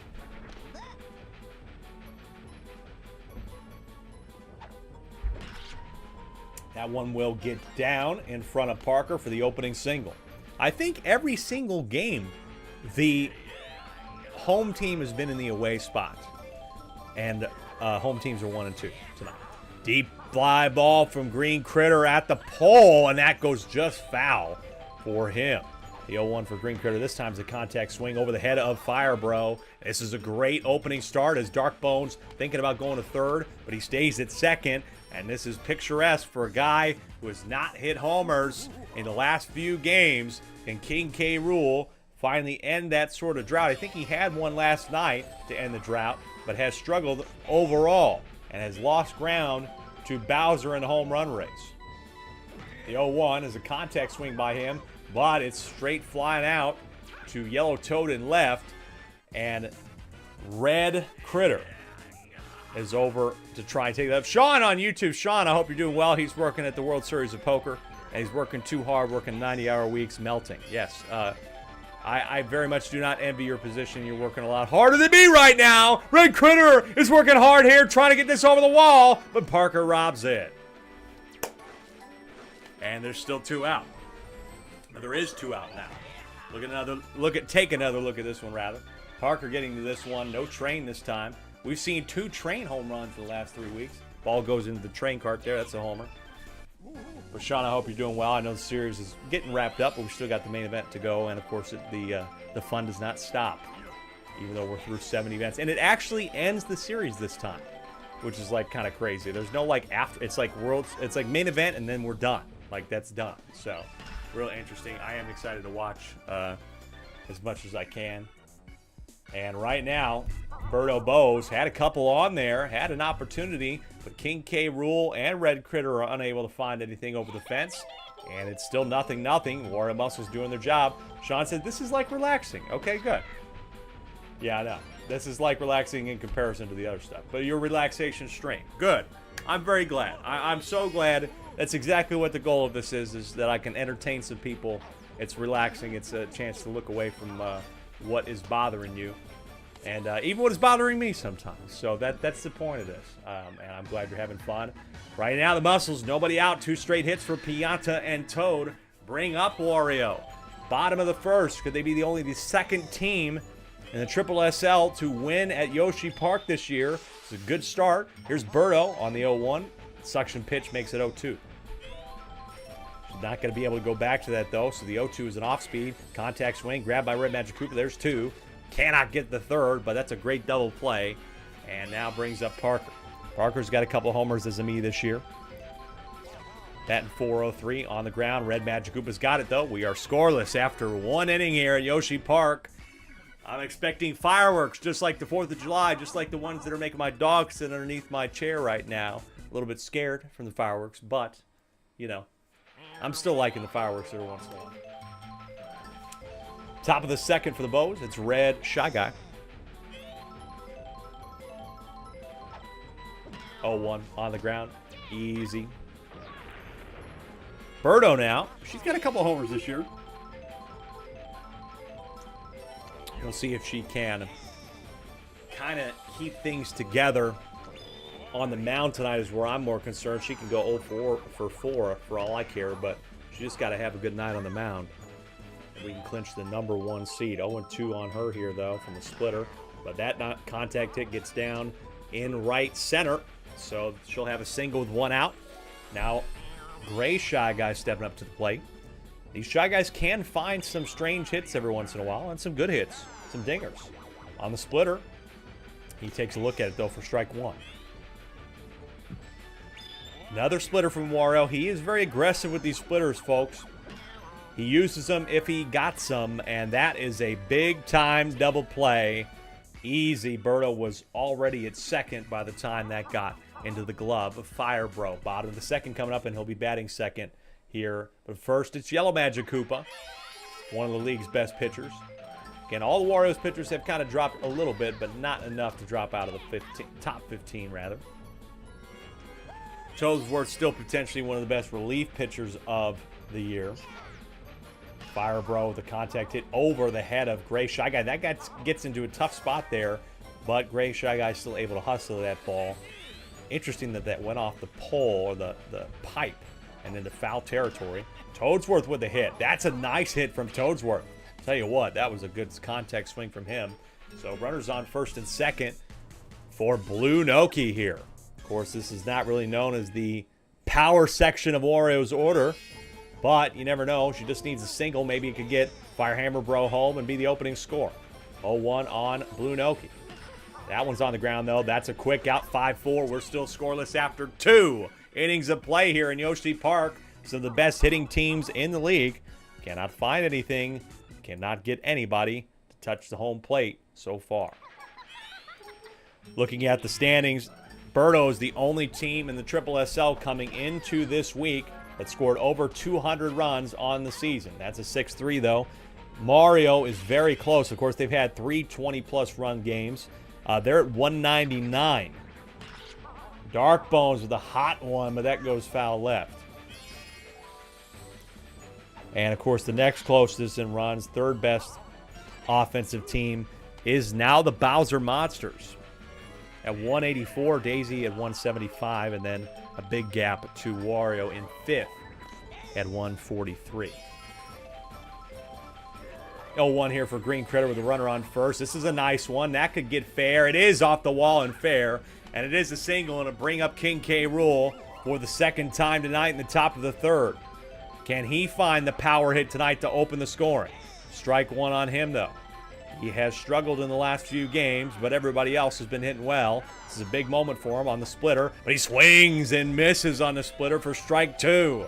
The 0-2 pitch is off speed. He has to go contact, and it will get down, though, and it's off the glove of Parker. Dark Bones thought about going for home, but luckily they corral that ball in center, and it brings up Red Critter, who has hit a few grand slams this year, including in this ballpark. Takes strike 1. Nothing, top of the third. It's not a grand slam, but that will be the opening score. RBI single, maybe even 2 RBIs that goes through the pipe. King K. Rool's not moving for some reason. It's 2-0 though. Now he decides to go to third, and it's 2-0 Berto Bose. Take another look at that one. Somehow the Piranha Plant in right center grabbed that one, spit it out. King K. Rool just decided to take a nap break or whatever the fuck he was doing over there, and finally got to third. And here I am with 2 home runs last night. I got to 4. I have to face the splitter here, though, on Wario's opening pitch, and I take it for strike 1. I was very shocked. I would not have expected myself to double my home run count last night, but I'm going to have another RBI. 3-0 here, Bose, with 1 out. RBI single to bring home King K. Rool, and the Bows are in command once again in their home ballpark. Danny's saying King K. Rool was thinking about it. He certainly was thinking about it, but he took a big whiff on the splitter. But he did at least get the single to open the scoring. Red Shy Guy, that is grabbed by Yellow Magic Koopa. That will be the double play that ends it, but 3 solid runs there, including 2 from King K. Rool off of the single. Makes it 3-0. Ain't as flashy as what it normally is, but it will do the job. We head to the bottom of the third. Red Noki, Yellow Toad, Yellow Pianta. Red Noki looking to go power here. She is one of the league's worst hitters, bar none, but she'll miss on the suction pitch for the first strike.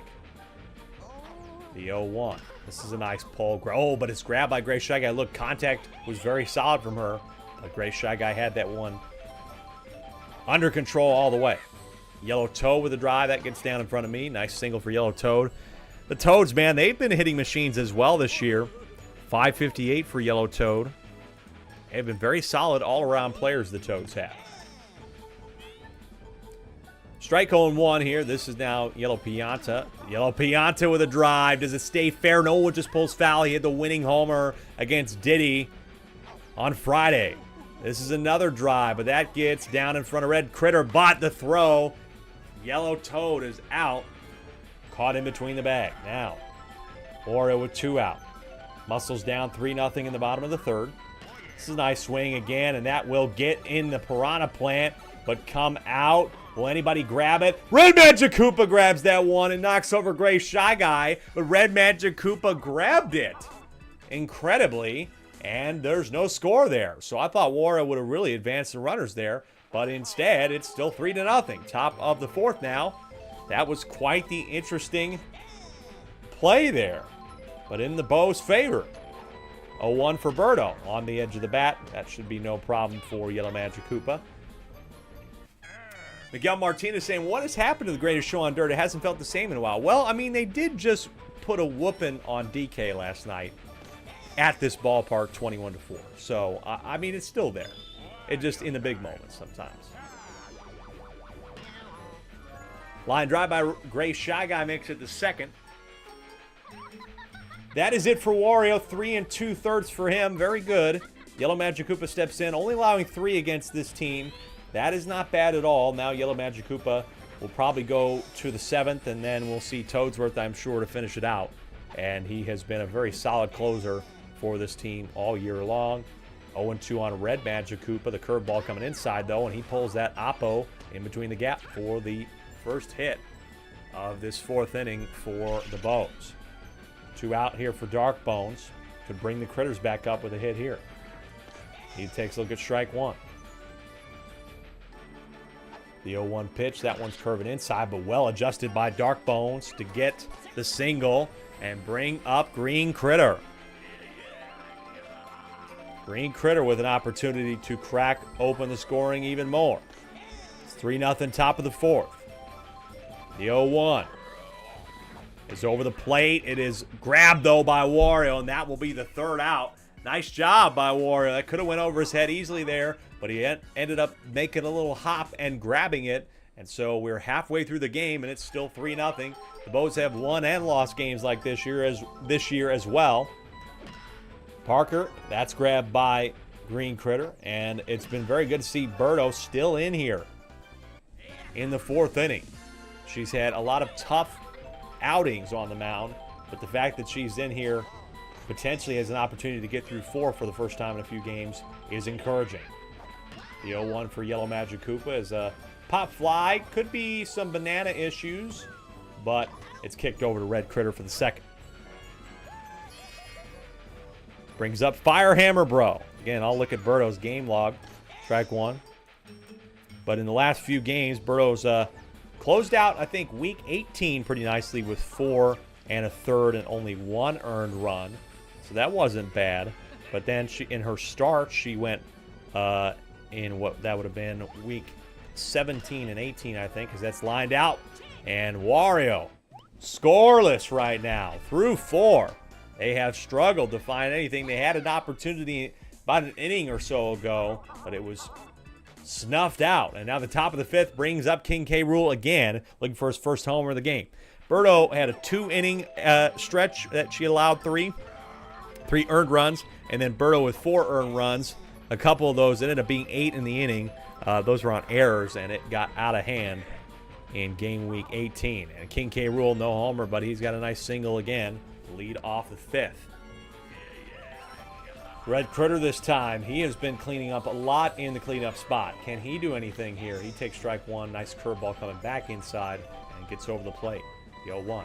The contact swings as well, and really they're just focusing on getting on base tonight. And hey, I don't mind it. If you can get on base, you can give other people an opportunity. Can it be me that hits them home? The first pitch for me is on the ground and in the gap, and they bloated the bases with nobody out. And it'll bring up Red Shy Guy here with an opportunity to extend the lead at home. Red Shy Guy takes strike 1. Kind of want him to swing for the fences here. The 0-1. That's over the plate. This is a deep fly ball to left center field for Red Shy Guy, and it's robbed at the wall. Oh my God, I wanted that so bad. I wanted the train to show up, but it's a sac fly for him. 4-0. God damn it. I wanted that so bad. Oh, that would have been sick.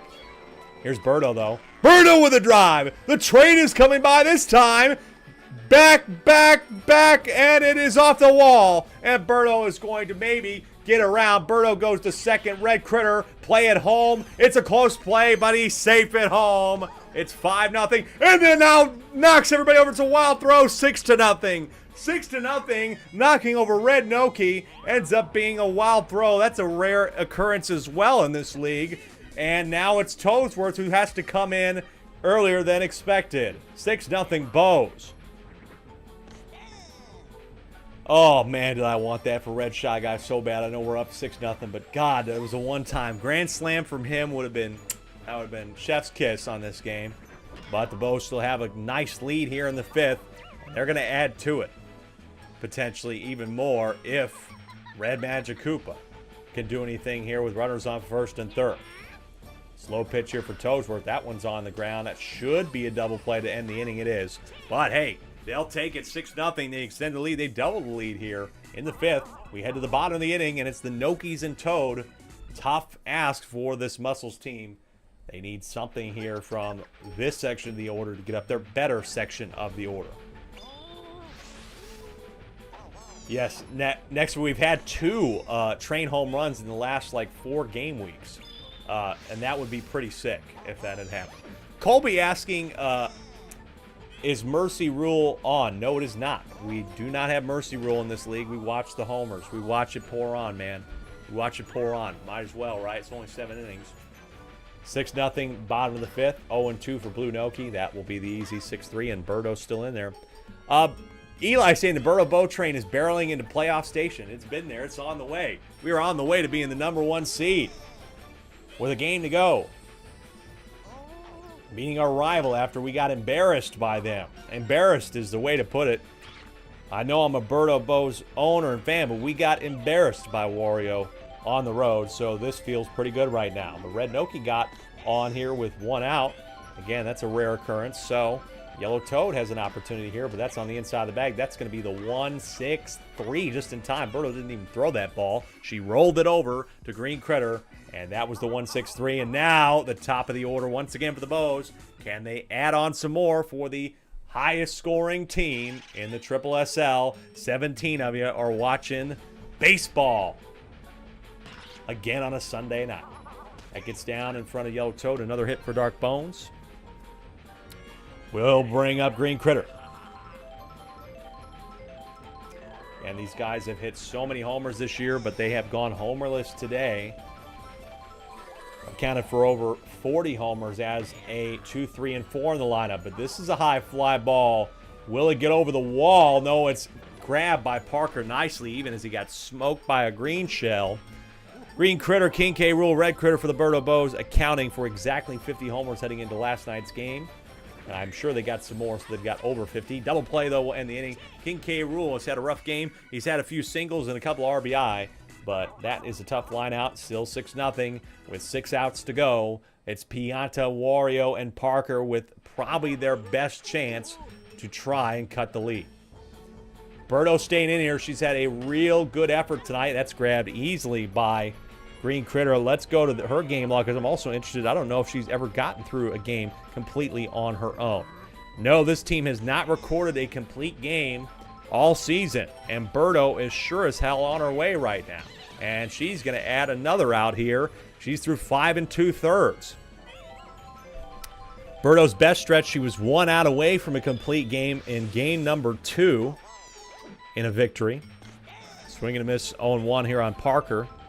Red Magic Koopa has this team's only complete game, which is shocking considering his stamina. But Berto is 1 inning away and 3 outs from putting up a complete game shutout against the second best team in the league, the Wara Muscles, and guaranteeing them a first-round bye. They get one more chance to add some more. It's Red Critter, me, and Red Shy Guy, who sadly did not hit a grand slam tonight. He was so damn close. 5-3 for Red Critter just in time. Denny saying chances looking good, but it's been an off day for King K. Rool. It absolutely has. It's been a rough one for him. I had 2 homers. Off day for me, I guess, or, well, just a normal day for me, not hitting very much. Nice contact swing for me. That gets down. That's a single. It is payback, Miguel. It's payback for sure. Red Shy Guy has another try at it against Toadsworth. But he takes strike 1. Look, Toadsworth came in here. You couldn't have expected him to not allow some runs here. But this is not bad. He's got 2 out here, and he'll still have a very good ERA after this game. I mean, he's going to have pitched probably about 2 2/3. The last 3 innings, he came in the 5th. And he's going to have another one here. That's a good inning from him. All things considered, just 1 hit in that inning, and he remains the whip leader in the league with under a 1.5. They need 6. Though, if they want to win this game, or tie the game, or 7 to win, it'll be the biggest comeback. It'll be tie the biggest comeback, a 6-run comeback. That fouled off by Yellow Magic Koopa, but the Muscles have had a couple opportunities, but for the most part, Berto has been serving it up today. Pop fly here to center. The train will not interfere. That's right in front of the track, and they're down to 2 outs. Brings up Fire Hammer, bro. Is it the last opportunity for the Wara Muscles to clinch the bye? Deep fly ball could end the shutout. I'm there. Dark Bones is there. We rub it at the wall. And there's 1 out remaining. Last gasp effort by Fire Hammer, bro, to no avail. Robbed at the wall, and they are down to their last out. The Bows, 1 out away for being the #1 seed in the playoffs and will not have to play a wild card weekend regardless. Toadsworth takes strike 1. Again, not a flashy big blowout, but a clinical game from the Bows. They are the #1 seed, definitive, decided in the Triple SL. The final score of this game, 6-0, shutout, and complete game from Berto against their rival, the Wario Muscles. Good game to Parker. Well, considering how all the games have been a little bit dramatic tonight, that was a little bit of a cleanup. Berto taking care of business and shutting them out. Wara, that's a very rare occurrence for them not to get on the board. I don't think they've been shut out in a game all year long, if I can remember, and now there's a first time for everything. But we head to game number 5. We've got some critical games to finish the night, folks, so don't go anywhere. Our 5th game of the night out of 6 in the penultimate week is going to be Peach at Bowser Jr. Of course, Peach not in the playoff race, but they lost the last one. They still have an opportunity to try for the first seed, but they play at Bowser Jr. Playroom, and the rookies must win or they are eliminated. So we'll see if they can survive against the Monarchs when we come back.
Welcome back to the Triple SL game number 5. That was, I like that music. That's like Doom music, you know? And it could be gloom and doom for the Bowser Jr. rookies, but I really think we're going to have a conversation tonight about who they chose to put on the mound, because I think that's going to be a very interesting part of the conversation. I mean, he is a little bit proven with the 4.2 ERA, but tonight you're going to find out who is on the mound for the Bowser Jr. rookies and why I think this is going to be very interesting. And I really want to see what Caden was thinking, whether they're trying to rest arms or they really do believe that this pitcher is the best for the job. But Peach Monarchs, they're out of the playoff spot. They're out of the playoff race. But, hey, they could, with a loss tonight, they are still, and even with a win tonight, they could still get the #1 pick. But let's see what their team is. Regardless, it's Jeff pitching for the second time tonight. The dry bones for both of them have been, they've been quiet. They've been very quiet lately. I've been shocked. The last couple of games, they have been pretty dormant. And, of course, they got shut out by the Yoshi Eggs 8-0. Now, whether you want to say they tried or not in that game, it was a game at home that they lost. That was extra embarrassing. So I don't know what to think about what last game was, but maybe tonight will be different. Then, for the Bowser Jr. rookies, this is the conversation we're going to have here. With the season on the line, potentially, Goomba is starting. 3 games he's pitched coming into tonight, 10 innings, 4.2 ERA. But is that enough to go with him? He had one of those games, I'm pretty sure, where it blew up for him fairly quickly. If I go back into our little stretch here, I think it was probably his last start.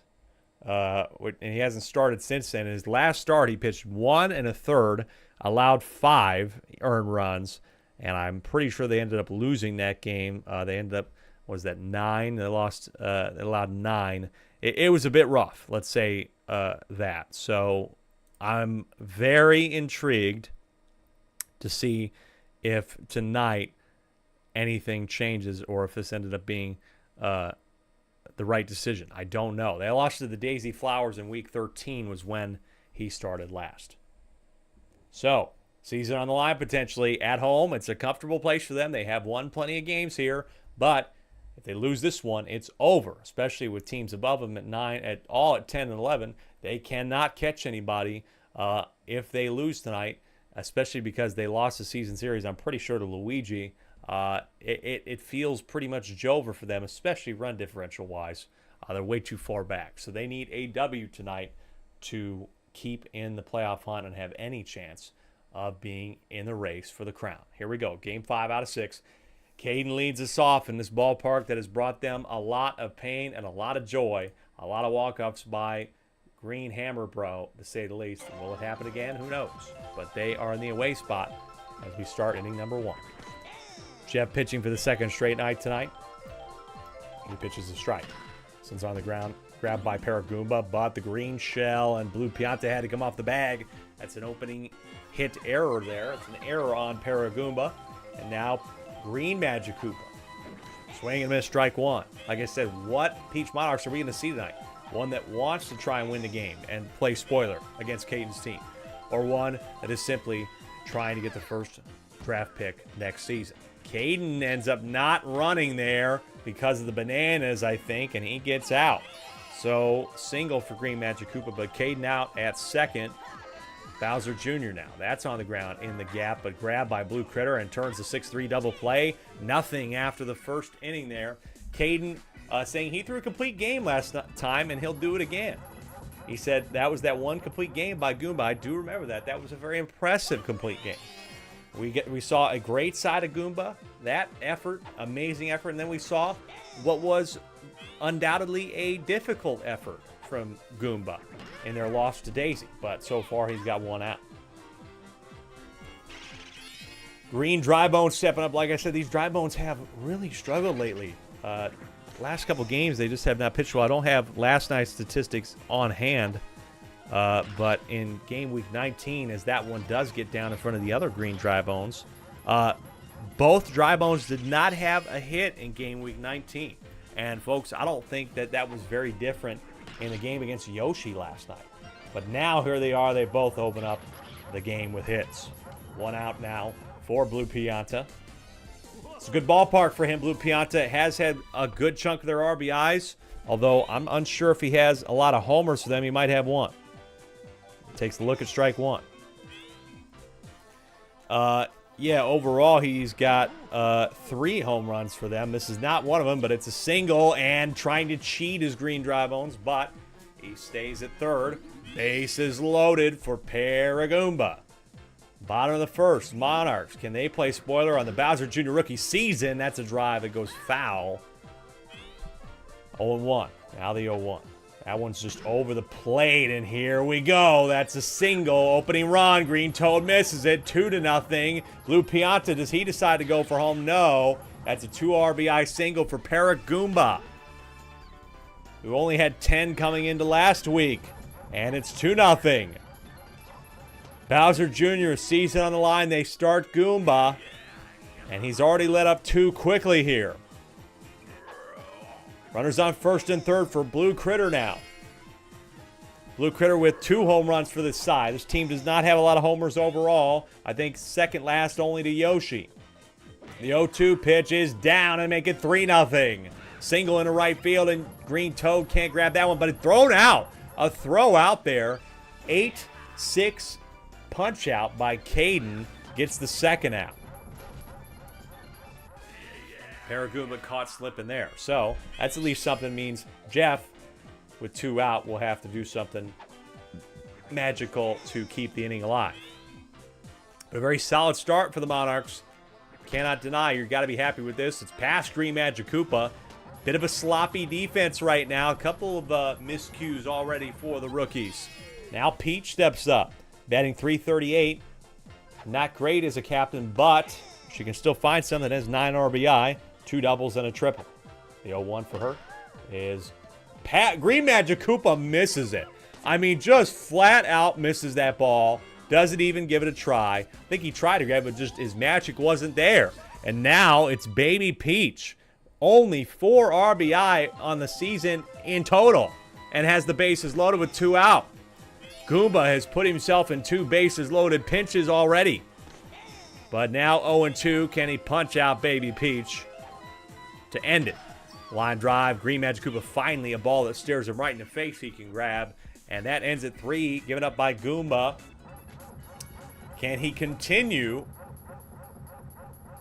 in the second, or will he get pulled early? I don't know. That was not a great inning from him. 3-0. Can this team stay in the playoff hunt? That's Green Hammer Bro for them, getting punched out.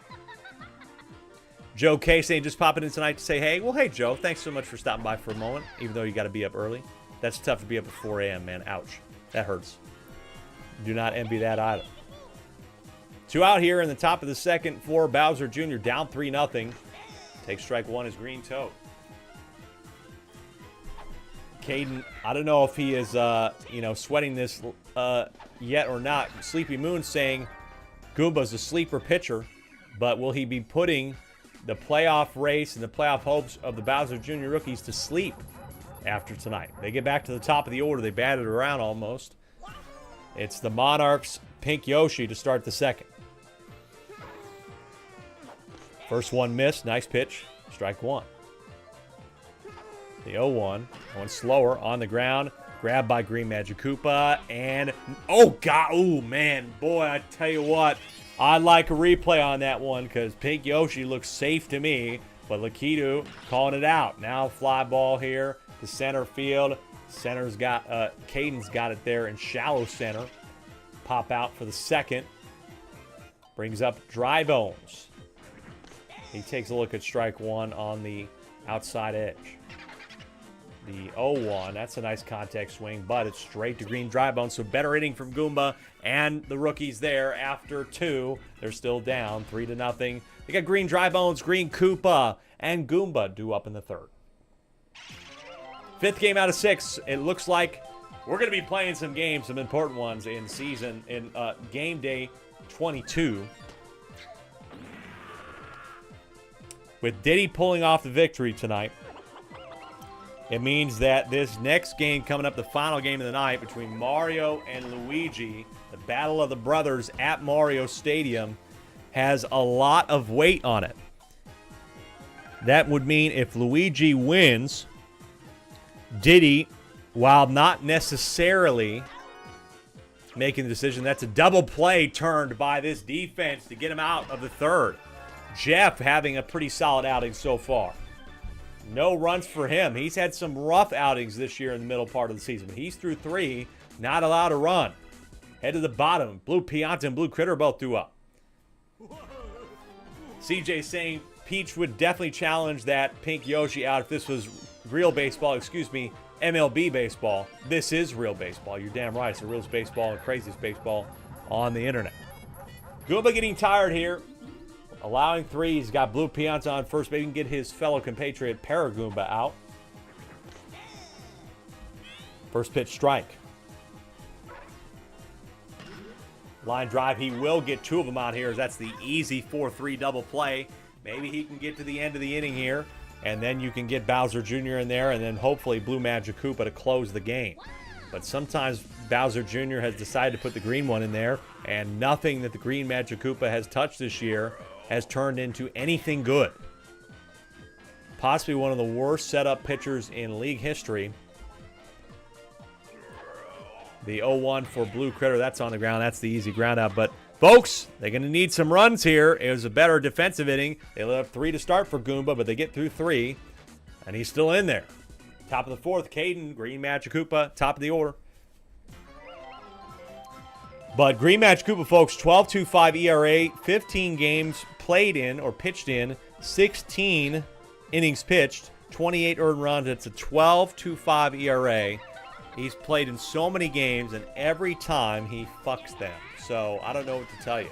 Line drive gets past Blue Critter. Caden, no, he's safe at second. He almost got caught up last time the same way, but he's safe this time. Runners on first and second for Bowser Jr. They're down 3 in the top of the 4th. Jeff trying to hold on to this shutout right now. The 0-1 for Bowser Jr. is down the middle, and the bases are loaded. Peach will get to that one. And here we go. Bases are loaded once again for this man. Green Hammer Bro All-Star Game MVP. How many times this year in this ballpark has he come up with a clutch homer? This is a fly ball, not going to get over the wall, but that will cut the lead by at least 1. Powerball make it 2. Bowser Jr. will stay at third, but that's a 2-run RBI single for Green Hammer Bro. Adds to his stellar accomplishments this season. Had over 35 RBI coming into week 20, and now it's just a 1-run game. Strike 1 on Blue Magic Koopa with runners on the corners, nobody out. Great situation here for the rookies. This one is grabbed, though, by Blue Critter. Can he turn the double? He will. And now, all of a sudden, a little bit tighter situation. They might not be able to get back the lead here. Runner on third with 2 out.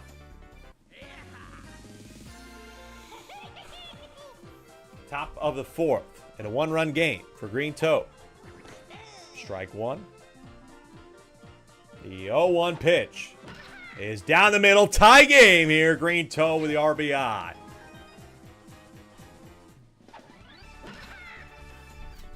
Tie game in the 3rd. We've had some real close ones tonight and some blowouts. Last week on Friday, the Friday games were kind of 2 close ones and then blowouts. It was just ugly the rest of the night.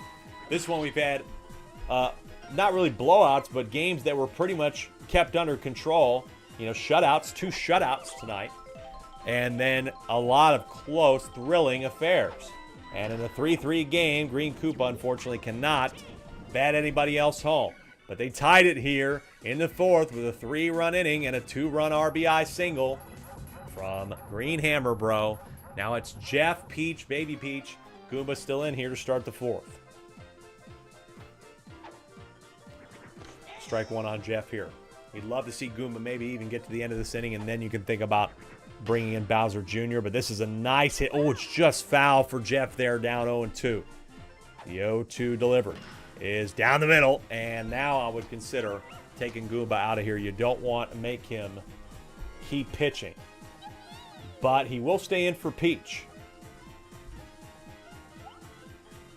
Off speed for Peach is just looked at down the middle. 0-1. Swung on and missed for a strike. Down 0-2. Going fastball this time. On the ground. Got the 4-6, 3 double play. That really helps. Maybe Goomba can get through this inning. Now with Baby Peach up. This is a very solid effort. I know it's close, but hey, this could be really good for him. Line drive. That one will be grabbed by Green Toad. And Goomba gets through the 4th somehow with some solid defense. 3-3 after 4. The Bowser Jr. rookie season on the line. This is Goomba. Line drive grab by Paragoomba. Looking really, folks, at kind of the possibilities for game day 22, which will be so pivotal. We know that the Diddy Monkeys and Luigi Knights will be playing each other, which will make for a very interesting affair. If Bowser Jr. wins this game, they have a negative 34 run differential. Looks like it's going to be close, so they would need some kind of miraculous thing to happen. They did sweep the season series against Luigi, so that is the big qualifier here. They play Yoshi next week, and the problem though is that Yoshi just shut out 2 teams in a row, so they're no easy challenge. They want to keep winning apparently at the end of the season. Bowser Jr. stepping up here with a runner on second and 2 out in the top of the 5th. Jeff is working on a complete game as well. He doesn't look tired yet. Tries the pick attempt at second. No out there. 0-1. Contact swing. It's also foul for Bowser Jr. down 0-2. Here's the pitch. Star pitch. Down the middle. Grabbed by Paragoomba. And we stay tied. Heading to the bottom of the 5th. Cole Kelly saying Monty Mole is a first guy in, last guy out type of guy. Yeah, he's the first guy in, and he's the last guy you would like in the game. He's the first guy you would like out of your lineup. Because he screws you. He screws you in games. With his bad pitching. So yeah, Cole, I don't know what to tell you. Monty Mole is tragic. Goomba, though, he's got 1 out. He's through 4 1/3. He puts in the work. He puts in the work to screw his team out of games. He puts in the work to get errors. Collect errors all year long is what happened. I think that's probably like his 9th error of the year. 9th or 10th. I don't know. I'll show the fielding stats. You'll have a chance, by the way, folks. Make sure to join the Discord. That gets down the middle. Hold on here, folks. Runners on first and second with 1 out. We're going to give you an invite to the Discord here, folks. In the chat, you will have the first opportunity on the Discord to vote for the end of season awards. That's going to probably come out on Wednesday. I got to do all the stats and then select nominees. But of course, you are more than welcome to suggest nominees for awards in the general chat. I'll try to put out the awards list here soon enough. Watch out! Thrown out! Whoa, now he's in a pickle! Played the plate! He's out! Green Dry Bones trying to go for home. Caden in the buddy play, missiles it over to third, and then the pickle. They get him at home to prevent the run. Now 2 out here for Paragoomba. That is it for Goomba. Solid effort for him today. Almost gets him through 5 innings. Wow, what a play defensively by Caden to keep the game tied in the bottom of the 5th. Bowser Jr. with runners on first and second. He delivers one to Paragoomba that gets in the gap between first and second. And now it's bases loaded for Blue Critter. Biggest spot of the season for the rookies. The first pitch is a deep fly ball. The center field at the track. It's at the wall. Caden is underneath it, and it's off his head. Oh, my God in heaven. Oh, my God in heaven. Could you believe he had one game earlier this year that he messed up on? That went off of his noggin, but luckily he keeps it together and grabs it, and it's still 3-3 after 5. Oh, my Lord, could you have imagined? Oh, my. Big, deep breath there for the rookies. Now they got Green Hammer Bro up. Look, he did make a great play to save them from being down here, so let's not, we can forget about that. We don't have to worry about it. That gets down in front of Baby Peach. Green Hammer Bro he's out! It's a ground out! Ground out because he hit it too hard to Baby Peach. That is a 9-4-3 for Green Hammer Bro. Caden said he gave himself a heart attack. Now that's a heart attack. His best hitter's out. Now Blue Magic Koopa, that's just completely whiffed on by Paragoomba. What is going on here, folks? Every game tonight has had something strange in it. and reasons to try and up the drama. Top of the 6th, tie game. Rookies win, they're still in it. They lose, they're gone. Trying to bunt and advance the runner is Green Toad. Now he's down 0-2, has to swing, pops this one up to center. Peach hustles to it and got it for the second out. Green dry bones now. He struggled a little bit today, got on base a couple times. Swing and a miss though, strike one. Good slider from Jeff.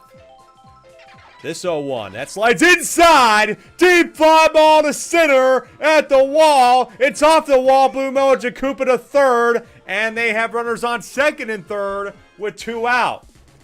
Now it's going to have to be Green Koopa, who did have a go-ahead single earlier this year. He's got to be the hero in a tough spot for one of the worst hitters in the league. Again with 2 out. 0-1 for him. The 0-1 is swung on the ground. Grab it. No, it's off the glove of Paragoomba. And the bomb. And Green Koopa is able to hit it into an error. Paragoomba with potentially a huge error. Off of his glove, the bomb. And Blue Magic Koopa gets home. And the rookies are like, hey, we're going to take it. They're up 4-3. That's it for Jeff. He had a pretty solid affair. But God, did Paragoomba just fuck them from getting a victory here. But maybe they didn't want it. Maybe they're still trying to throw for the #1 pick. Top of the 6th, runners on first and third. Goomba with a drive, but that's a fly out to Jeff, who just came in at center. Wow, they take the lead on that, folks, but they still have some work to do. 6 outs left to go. Monarchs got the bottom part of their order here. It's Jeff, Peach, and Baby Peach.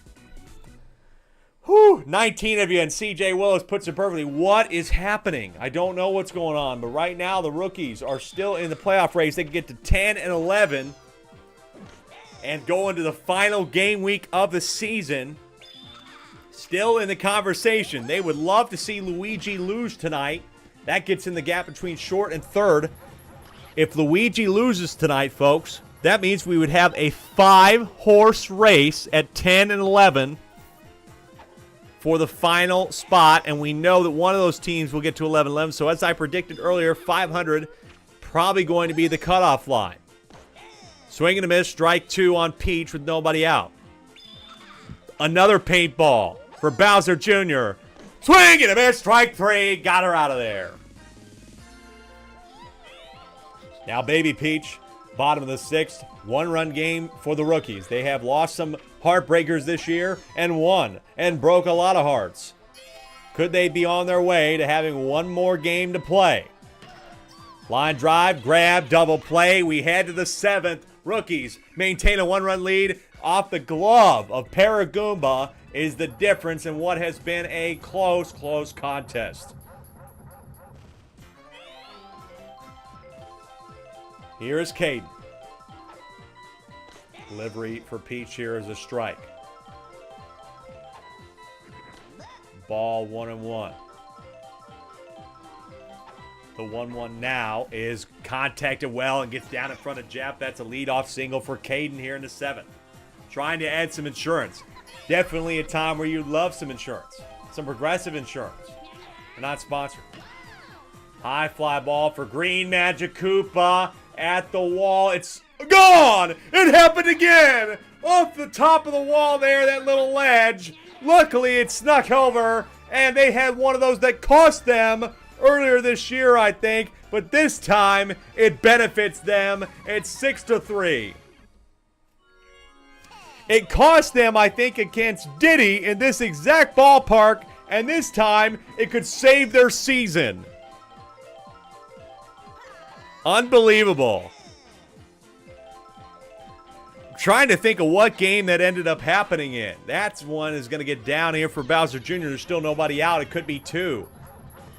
They get knocked over. No, he doesn't go. I think that was against Diddy. Or maybe it was against Bowser. I cannot remember. Yes, it was against Diddy in Week 15. Here's a fly ball here for Green Hammer Bro at the wall. They are not going to get that one. And they had 2 more from Green Hammer Bro. And this one looks all but over for the Monarchs. They're going to lose and maybe still have a chance to get the #1 draft pick. But that is over the wall. And Green Hammer Bro, could he still keep them in it? It's 8-3, top of the 7th, nobody out. Rookies are going to stay alive, it looks like. They can just get 3 more outs in the 7th. This is a great inning from them. God, just one ball off the glove of Paragoomba changed the game, and then a couple big shots there from Green Magic Koopa and Green Hammer Bro. And they've got control of this one, no problem. And they still have nobody out here. They don't have any signs of stopping. Runners on first and second here. Yes, it was in week 15 that a grand slam off the ledge by the other Green Hammer Bro for the Diddy Monkeys was the one that cost them in this ballpark. Off the ledge, it made it 7-5, or 7-4 probably, and they did not come back from that, losing in an instant classic there in week 15. Double play 6-4-3 still brings home a run, make it 9-3. 19 of you, by the way, you don't want to go anywhere. We'll have one more game tonight.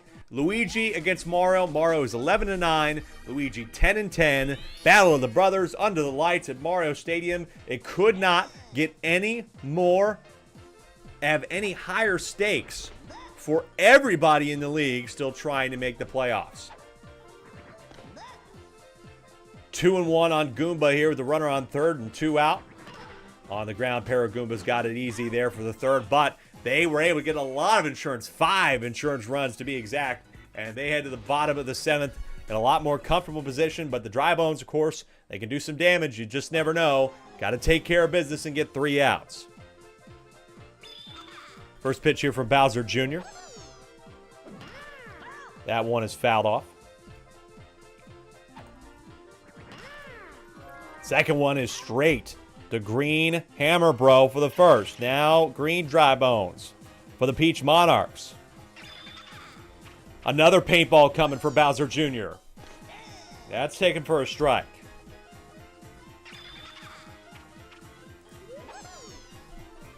Second one, deep fly ball for Green Dry Bones at the wall. It does just pull foul. So he's down 0-2. The 0-2 off speed.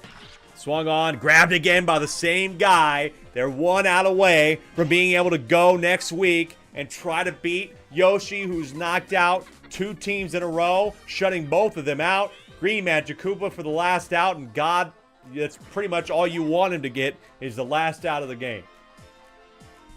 The 1-0 is also off the plate, 2-0.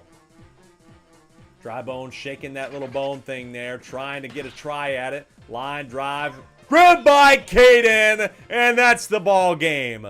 They come back down 3-0, have a huge couple of innings there, and Caden and this entire team found a way to save their season and go to 10-11, beating the Monarchs here at home 9-3. Well, what a game for them. It was very much hinging after 5 innings. It was real close, and then some insurance there right at the end. Thanks to the ball off of Paragoomba's glove, and then some homers in the 7th certainly sealed the game. So with that, let me put that game in there, and then you're going to get one more look before the final game of the night at the standings. So 3-9, rookies win in quite the fashion again. And let's take a look at those standings here as we head into the final game of the night between Mario and Luigi. So Peach now is the bottom of the league, folks. Peach has the #1 spot. If Yoshi loses next to Bowser Jr., that game, by the way, I'm pretty sure is at Yoshi.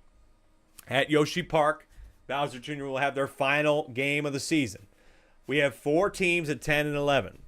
We have 2 teams at 11-10 for now. If Mario wins, they are in the playoffs, and Luigi will be at 10-11. If they do not win and Luigi wins, we will have 4 teams at 11-10, 4 teams at 10-11. Which means next week is just winner take all, absolute fucking madness for the final few spots. There's a possibility that the Daisy Flowers and Bowser Monsters, after the dust settles, may not be in a playoff spot. Bowser has great run differential, so that could help them massively. But the problem is, Daisy doesn't anymore. They're on the cut line. It could be crazy. We got one more game to go. Eli saying it's a race to the bottom. We'll find out what happens in the final game at Mario Stadium when we come back.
Welcome back to the final game of the second to last week of the Triple SL. We will have the live standings one more time at the end of this game and take a look at what will be a fantastic conclusion to the Triple SL regular season. Trying to think about when that's going to be. It may be next Sunday, folks. You might have to wait a little bit. I think just because of what's coming up. I know that my Sundays, next week's going to be real busy. It could be that I run it Tuesday. Could be. But the best way to know is to join the Discord. Follow us everywhere. YouTube, @AlecRome. I'll make sure I put a note out about it, especially on YouTube on the community tab. So please follow us everywhere so that you know when the next game's going to be and the next game week, because it's going to be so vital. Because guaranteed, nobody's getting eliminated tonight, folks. Nobody's ineligible. Bowser Jr. is at the bottom of the potentially still eligible. They would need a lot of help to get over the hump, but it is certainly not impossible for them to make it. So that means nobody's eliminated. Even Waluigi still has a shot to sneak in at 11-11. However, if Luigi wins this one, it means that there's one less team at 10-11. Could make it a little bit harder for somebody to hop up the order. And I know that next week, regardless of the result, the game Luigi plays against Diddy will be massive. Could be for a playoff spot. But let's find out what happens in this one. Starting with Luigi's team, they're playing Firehammer Bro, one of the best pitchers in the league so far this season. Let's see if he can get it done tonight. He's 4th in WHIP, 3rd in ERA. He has done some great stuff for them this year and has hit a homer or two here or there. If the Fireballs lose, Waluigi could be eliminated still. Could be. They face Morrow in the last week. Yeah, that would make it hard. It's just like could. Everything about this is could, not definitely. It's brother versus brother for what could be a huge moment. So there's the lineup. Luigi, overall in the stat categories, 3rd in hitting average. They have been climbing up the order in hitting average. That's pretty surprising. Everywhere else they've been in the middle or towards the bottom, as in slugging, but hitting-wise, they can get hits and get on base. Meanwhile, for Mario, it's Andrews starting tonight. They've been up and down the pitching overall. They are at a 5.99 team ERA. That's good for right in the middle, smack dab in 6th. Luigi at 7th. And, of course, they are still the best hitting average team in the league at 5.43. And slugging, they're 7.14 and 4th. But let's see if this group can figure it out. The highest pressure game that they have played all year long here, under the lights of Mario Stadium. What way would we have it otherwise? What other way should we have even done this? Brother versus brother. Under the lights, nighttime, Mario Stadium. There's no better place to do it. Final game of the night in week 21 out of 22 is Luigi versus Mario. And it starts right now with Andrew leading off, who's been doing better in the leadoff spot for the Fireballs. Let's see if he can do it again here in the first inning. Takes first pitch for a strike. Good luck to both these teams, Andrew and Mitch. Going to be on the edges of their seats tonight, and Andrew will have a hit to lead it off. He's safe at first, even though they tried to get him, trying to pressure, mentally still throw to first base, mentally remind them that they need to be on top of their game. Bunt here from Blue Pianta does advance the runner and gets Andrew to second, but again, almost not necessary, but a runner in scoring position for Yellow Toad.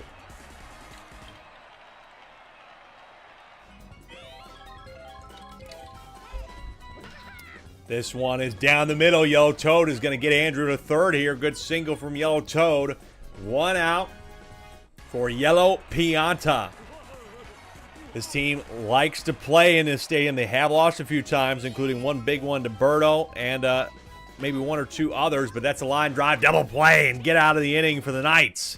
The Knights, meanwhile, they were at exactly 0, I think, a little while ago. They've been so in the middle, so up and down.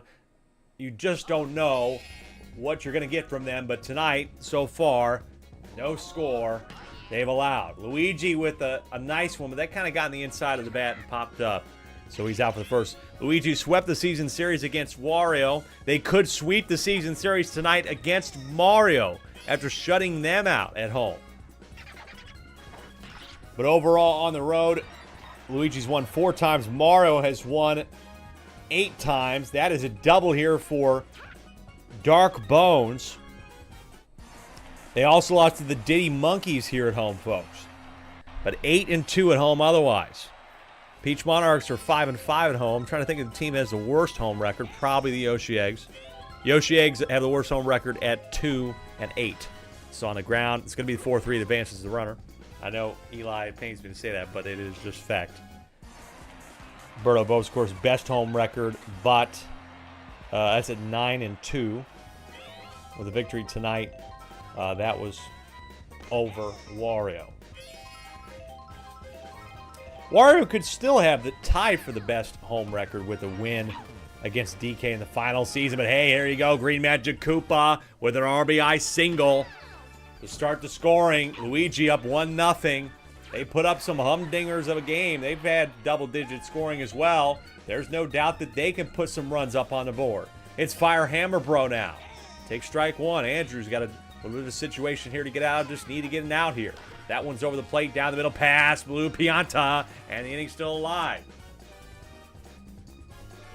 Biggest criticism of this team is its speed. They have great chemistry, obviously, and great contact and power hitting. But the problem is they're okay on the mound, but they get into problems with these balls in the gap. And right now, they're going to have the bases loaded because of a few balls down the second base section there. And Green Critter is stepping up to the plate in this moment. Andrew goes star pitch, off speed for a strike. The 0-1. Over the plate, high fly ball to center field at the track. Should be no problem for Red Me. He's got it, and luckily they don't allow any more there with the bases loaded. After one, it's 1-0 Knights here on the road. If the Knights win, it could close some of the teams that are still only a game out. They could be kind of out of the conversation, but then all of a sudden, it could be different. Mario with an opposite field drive to right field. It is grabbed by Luigi at the wall. Robs him unbelievably there. I wasn't sure they were going to get to that. Mario with a drive there. He's had a homer this year, but that is an unbelievable grab. Looking away from his body to rob his brother. Unreal stuff there from Luigi in right field. Now Green Critter shows the leather with a grab at second. Wow. That is crazy stuff there, man. Crazy stuff. Red Toad now with 2 of them down here in the second. Take strike one. That is an unreal catch. This is going to get down. That's a single for Red Toad here with 2 out. CJ Will saying that's a Sports Center top 10 play there. It was clipped. You'll see it on YouTube at some point, folks. And our TikToks. We don't really post shorts on TikTok. I got to edit the longer games, but I'm more focused on, I've been a little bit lazy on our highlights, but I'm getting there. We got week 13 done. Red Pianta almost picked off there at first, but he's safe and aboard with a single. 2 men on, 2 out for Blue Toad in the second. Big spot here. This one is down the middle. Got to keep it in front of him, does Mitch. And he does keep it in front of him, but Blue Toad loads the bases to bring up Andrew in the leadoff spot. He has been an inning killer sometimes, but better in the leadoff spot. This is high. It does not get down. Grabbed by Mitch, and they still have not scored anything. Great defense from this Luigi Knights team. It has kind of been a reason why they've stayed in it, is some of their incredible defensive games. Had a couple shutouts this year. They have just been able to keep it together. That gets down in front of Red Me to lead off the third, or rather the bottom of the second for the Knights. But in terms of runs against, Luigi is second in the league in runs against only to Wario, just barely in front of Diddy. Deep fly ball from Green Paratroopa! It's gone! Green Paratroopa! Unbelievable shot there! A Paratroopa's never hit a homer, I don't think, in this league, but this could be the first. What a drive from Green Paratroopa, and it's 3-0 Knights on the road. Unbelievable swing from Green Paratroopa, his first homer of the season. Wow, I'm trying to think of if a red paratroopa has hit one. Yes, red paratroopa for the Daisy Flowers has hit a homer this year. Nothing here for and there was one for the Yoshi Eggs, but green paratroopa with his first homer of the year absolutely puts a move on that ball. And there's still nobody out here with Dark Bones and Luigi getting on base. Now Mitch, he can just bunt, why not? But it's a bunt that does go just foul. Got to make sure you don't pop it out. That's what's important here. But now he has to swing down 0-2. The 0-2 pitch is contacted. Grabbed by Blue Pianta. Turns the double. Cannot turn the triple. That helps manage things and calm it down a bit here. But wow, Green Paratroopa. Could you come up with a more insane homer with your team needing a victory when it's so close, especially against Mario, to hit it in their stadium? That is some hater type shit right there. That is certified drinking haterade is Green Paratroopa. And they're up 3-0 on the road. Top of the third, Mario Fireballs have come back down at home to Daisy, down 5 and won the game. So there's no guarantee this one's over at all. Top of the third, and then they, of course, have their single you to death innings. But Fire Hammer Bros got him down 0-2. This was popped up, but nah, Green Paratroopa can't get to that, so that's a good single for Blue Pianta to lead off the third.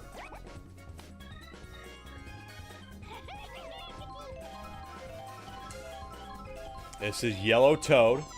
Star pitch here, but that is hit well. And they got runners on first and second as well with nobody out to bring up Mario. Oh, no, it's going to be Yellow Pianta first. Mario got robbed in right by Luigi that we thought was a homer, and now Mario will step up, but this time it's with the bases loaded. Can he give them the lead somehow? First pitch. Taking first strike on the left edge. Good pitch. The 0-1, that one curves aside. It's a fireball from Mario. Fireball that's going to get past everybody off the glove of Mitch. Can't blame him. That was a hot one. It burned him there. 2-3. Now 3-3 isn't even moved. And that's going to be a double for Mario to tie the game. Mario says right back at ya. A double off the glove of Mitch. It burned him. You can't blame him at all that he couldn't grab that one. And then it just ends up getting left out there in center. 3-run RBI double to tie the game. That could be it. It will be it for Fire Hammer Bro here for Luigi Knights. Okay, but Luigi has to come in, and we know that he can let up some runs. He's got to come in and have one of his best performances of the year. It's vital for them to stay in this. 1-1 here on Red Meat. Now 1-2 is going to have to pull bat back and start swinging. The 1-2. Looked at for a ball. Good eye. The 2-2 now. That one's over the plate. Swing and a miss. Strike 3. Luigi got Red Me there. Good strikeout. Now Red Toad steps up. That's the first out of the inning. CJ Willis saying there's that classic Knights heartburn. And the heart's burning a little bit more. Especially because that fireball burned real hard. And with runners on first and third, Red Pianta steps up to try and give the Fireballs the lead here. Contacted well. Line drive grabbed by Mitch and not enough for a sac fly. So now they rely on Blue Toad.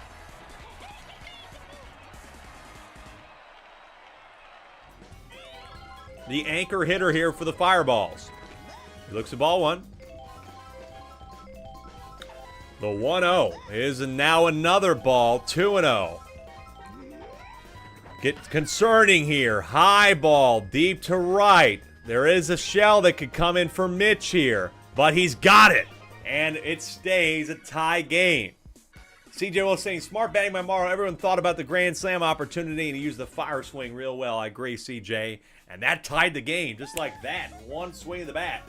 It's 3-3. Fire Hammer Bro off the inside of the bat is an easy ground out. I got to stretch here, folks, a little bit. I've been standing, doing a lot of stuff, and my diaphragm has been working. This ab section right here, you know, where your diaphragm is. Whew, it has been working hard tonight. Green, Shy Guy down 0-2, whiffed on the first two, but that one's on the ground. Easy 4-3. The Knights look like they're not going to add anything here in the third. We can go to the fourth in another tight game, but here's Green Critter. Can he do something? He puts a nice hit on this one. This is deep to center, going back towards the track at the wall. Grab by Red Me at the wall.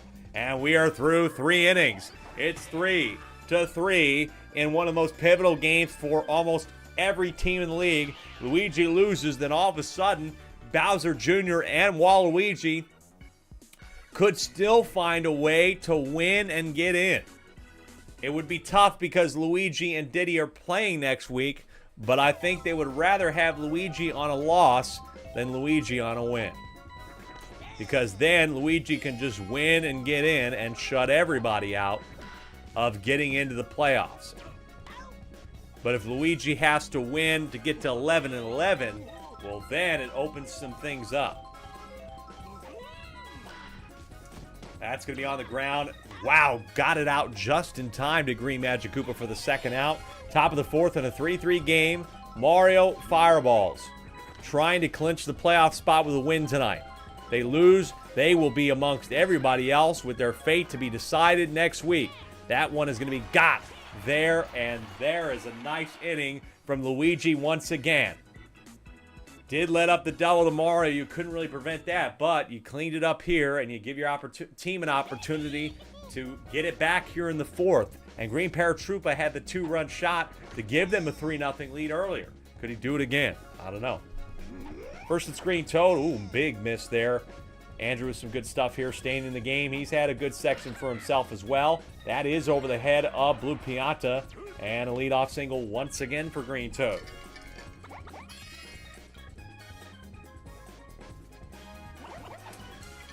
Green Paratroopa does not smack this over the wall. He grounds easily into the 4-6-3, which will now put the onus on Luigi to keep the inning alive. Strike one on him on the slider. The 0-1. That one is contacted nicely. That was right over the left edge, and Luigi hung on it. And so they keep it alive here for Dark Bones. Andrew getting tired, but you have to respect this effort from him. Very solid. He had some better complete games earlier this year and then struggled in the middle part of the season, but a 4-3 keeps it tied after 4 innings. We head to the championship innings, 5, 6, and 7 with a tie game. Yellow Piantas due up to start here for the Fireballs. And, of course, Mario hit the 3 RBI double to tie the game. Ball for Luigi. He's really been trying to find the plate, but has been throwing a few more balls than he'd like. This one, though, is an easy 6-3. No problem. Fights to the pow ball. Green Magic Koopa did some good stuff tonight at short. Here's Mario. He was also robbed by Luigi in right earlier, too. He could have potentially been all the runs and given them the lead. But Luigi made an incredible play at the wall. The 1-1. That one's over the plate. This is another hot one to right field. But, oh, it gets past Firehammer Bro because of the boo item. And so it will be a single here for Mario with 1 out. 17 of you are watching brother-on-brother violence with the entire league, watching with bated breath to see how hard it's going to be for them next week in our final game week to get into the playoffs. There's still potentially so many teams that are still in it. The only 2 seeds we know are the first and the second seed. Birdo's number 1 for sure. Wario's number 2 for sure. Red Toad gets that down the middle, and the bases are loaded with 1 out here to bring up Red Pianta. Luigi, got to keep it off the plate here. This one's over the plate, but not swung at. The 0-1 delivered. And on the ground for the 6-4-3 double play. And we keep it tied with bases loaded. Able to draw the double play with the inside pitch. And here we go to the bottom of the 5th. Still tied. It's Mitch, Magic Koopa, Fire Hammer Bro. How clutch was that? I mean, we're talking about if the Mario Fireballs lose, we may not even know the 3rd seed until the end of the night. There's no guarantee in that. This one line drive over the head of Blue Toad. Next, Luigi Knights fan is so scared right now. He's scared. It's tight. Andrew has gotten himself a long way and his team a long way to keep him in it. Strike one on him. Green Magic Koopa with a nice hit here to left center. Could easily get Mitch to third. That is going to be a double for Green Magic Koopa with nobody out. I do think it's time to pull Andrew here and put Mario in, but oh, brother, he's staying in. I don't like this at all. Fire Hammer Bro with their season on the line with a high fly ball. They only needed to get it deep, and this will give Mitch the chance to tag up and get home. Played the plate. He's safe. The sack fly here from Fire Bro gives the Knights the lead once again. Wow. I don't even know what I would like to see happen in this game. I have no clue. I think either way will be chaotic, but it could kind of close out the Spitballs and Rookies, but they could still find some big victories. Bowser Jr. plays Yoshi next week. There's no guarantee that they can't smoke him and get back into it. Waluigi's put up some 15-run games lately. There's no guarantee that they can't get back into it. Green Shy Guy in the gap that gets down, and they have runners on the corners with one out still.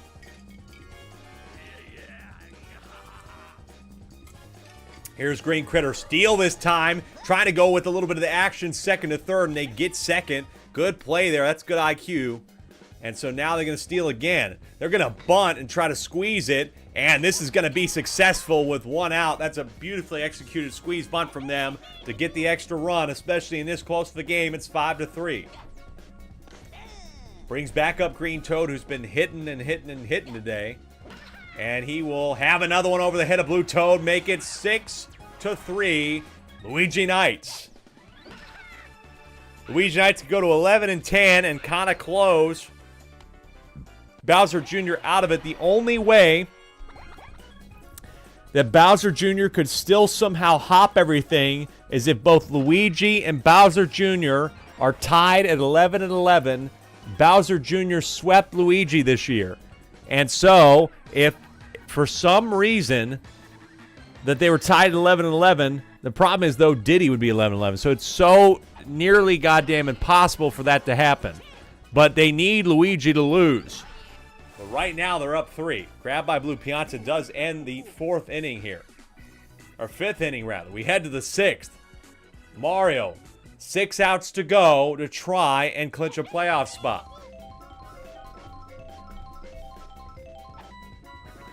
This is Blue Toad 1-0. Top of the 6th, Luigi has been putting on a show here. He has been rough this year on the mound. He's probably had about an 8 ERA. That is grabbed in left field. He's at an 8.56 ERA, has kind of cost them a lot of times this year, but this is a great relief effort from him, to say the least. The 1-0 is in there for a strike. Off speed now, change up, line drive over the head of Green Magic Koopa. So Andrew's on again with one out. Tight ball game here. Blue Pianta steps up now, trying to give his team a chance to get back to tied. And this is flying, and it's grabbed by Fire Hammer Bro. Good hustle. That does not sit down for Blue Pianta, and he'll sit down back in the dugout. Here's Yellow Toad with 2 out. Contact swing. This is popped up, and we will head to... No, it's off the head of Mitch! Mitch gives up that one off of his noggin because of the boo item. He puts it off his noggin, and so hold on a minute. Here is Yellow Pianta. Take strike one. We're not done yet. Did I speak too soon? Line drive. It gets down. Make this a 2-run game. Oh, man. Hold your frickin' horses, folks. An error by Mitch in center field just gave the Mario Fireballs the opportunity here, with Mario at the plate again, to cut the lead even more. Oh, my. Tight game here. 2 out for Mario. This is another pop-up, but watch out for the green shell. No, this time Mitch has got it. Mitch has got it, and so luckily they get out of this one only letting up 1 run. They will have 1 more inning and 3 outs left to get to win and go to 11-10 and potentially close out a couple teams from making the playoffs. We could see Waluigi and Bowser Jr. eliminated tonight. They would need to win something ridiculous in order to pass them up. Here's Mario swinging and miss, strike 2. On Dark Bones. The off-speed for Dark Bones is off the edge of the bat. That's a great pitch and a great at-bat from Mario there to get out Dark Bones. Now here's Mitch. They're trying to add insurance here. There's no safe lead sometimes in the SSSL, but that's going to be a nice single turn into a double as the boo item. Red Toad can't react to that, so runner in scoring position here for Green Magic Koopa. Do you bunt here if you're Green Magic Koopa to try and bring up somebody else, or you just swinging? He looks like he's just going to swing. The 0-1, that gets down, and they're going to have runners on the corners again here. Bringing up Fire Hammer Bro. Bottom of the 6th. I could support a bunt here as well, but he's looking to swing. 0-1. Squeeze bunt could give you an extra run for sure, or you're going to gamble, and the gamble pays off. That is an RBI single for Fire Hammer Bro. 7-4 Knights. 7-4 Knights from that swing of the bat.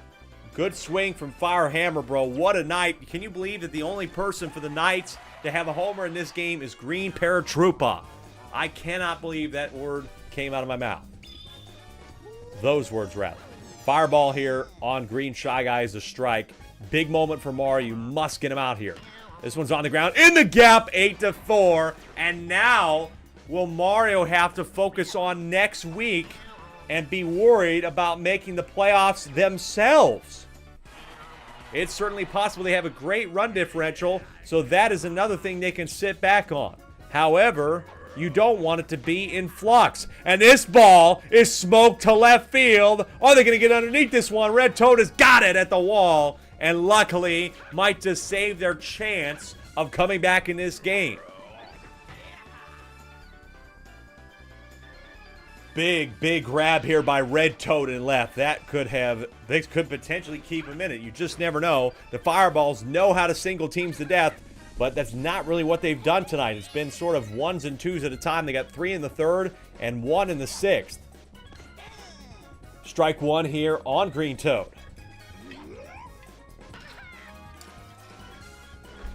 Fouled off. Down 0-2.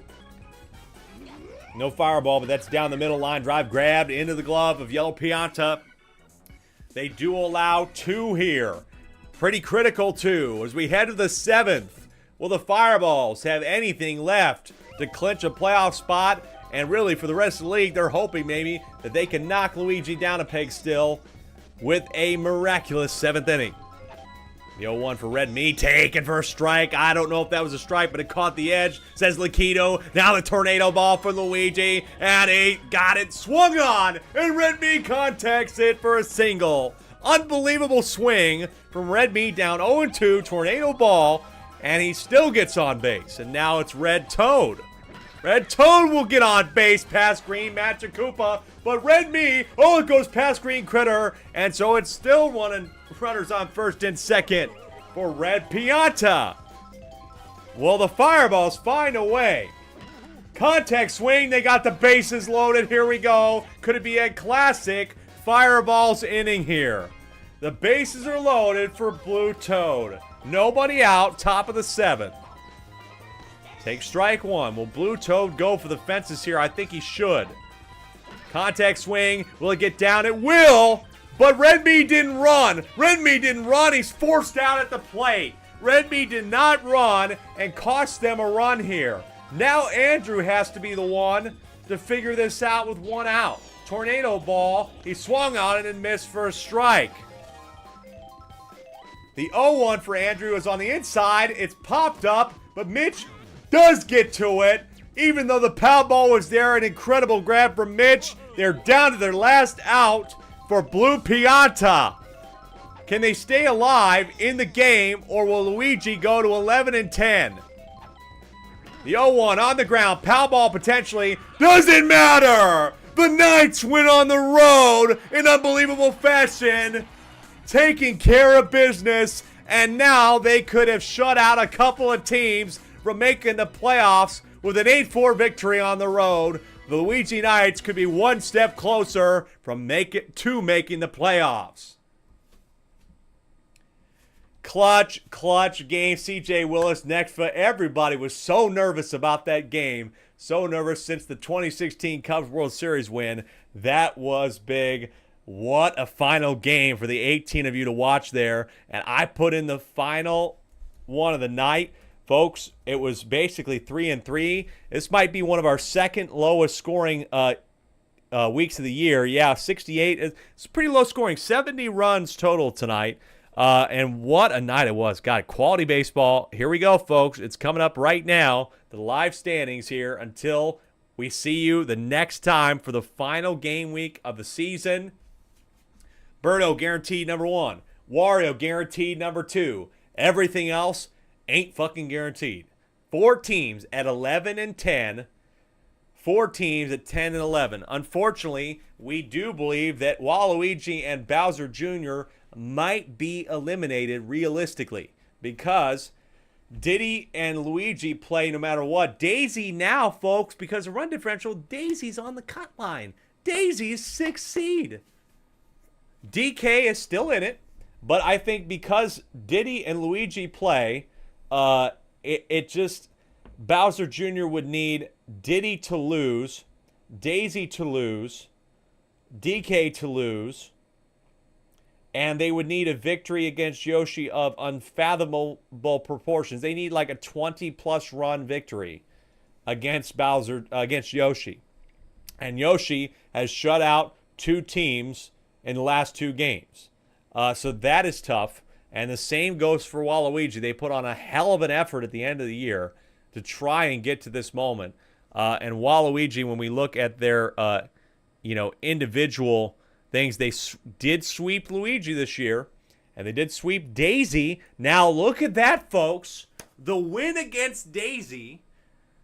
I mean, there's still a chance. I mean, I just cannot say for 100% that Waluigi's eliminated. And, of course, they were able to split against them. And then Bowser with the sweep against Luigi. I think they're out. But I can't tell you they're out. I couldn't say 100% that they're out. So I'm not going to say that. They're not out yet. Then we look down. Again, Daisy being 11-10 is just shocking. They're 4-7 since losing to Waluigi the first time. That's crazy. DK went 9-10. They lose tonight to Yoshi. And crazy. They get shut out. And now they play next week against Wario. And let's take a look at our final game week and what the matchups are going to be. We start off here, folks, with Daisy at Peach. Peach ended up losing tonight to Bowser Jr. At the Garden, the Daisy Flowers just need to take care of business in order to get to 12-10, and they should be fine. They should be okay. A win should get them in. Yes, a win and they're in scenario for pretty much all the 11-10 teams. All the 11-10 teams, all they need to do is win. So Bowser Jr. at 10-11, all they need to do is just run Yoshi into the ground and score as many runs as possible. Diddy and Luigi next week, folks. I called it the first time that these 2 teams played. It's at the mansion. It will be for everything, potentially for a final playoff spot. That is potentially what could happen because of what happened tonight. Luigi and Diddy, that is going to be an amazing contest. Berto at Bowser once again. Berto playing at Bowser. Berto, really, this is it's unimportant for them, but can they shake up the standings? I don't know if they want to see Bowser in there because of their home run potential. If you could knock out the home run king, that would be nice. So Bowser needing to win, otherwise they're in flux, but their run differential probably keeps them in it. Probably, right? Then we go down. DK needs to beat Wario. And then they need some help. But their run differential being as good as it is now, that's completely possible. They beat Wario the first time. However, it's in Wario City, which is not easy. Then finally, Mario takes on Waluigi in Wario City with their season potentially on the line.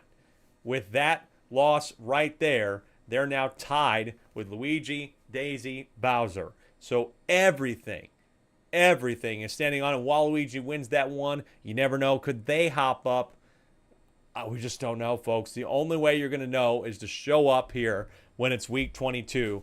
I'm going to look at my calendar, folks. I'm going to look. I'm going to try to pick a date for you and say, hey, solidified, we're streaming this night. There's a lot of stuff going on this 4th of July week, hanging out with people.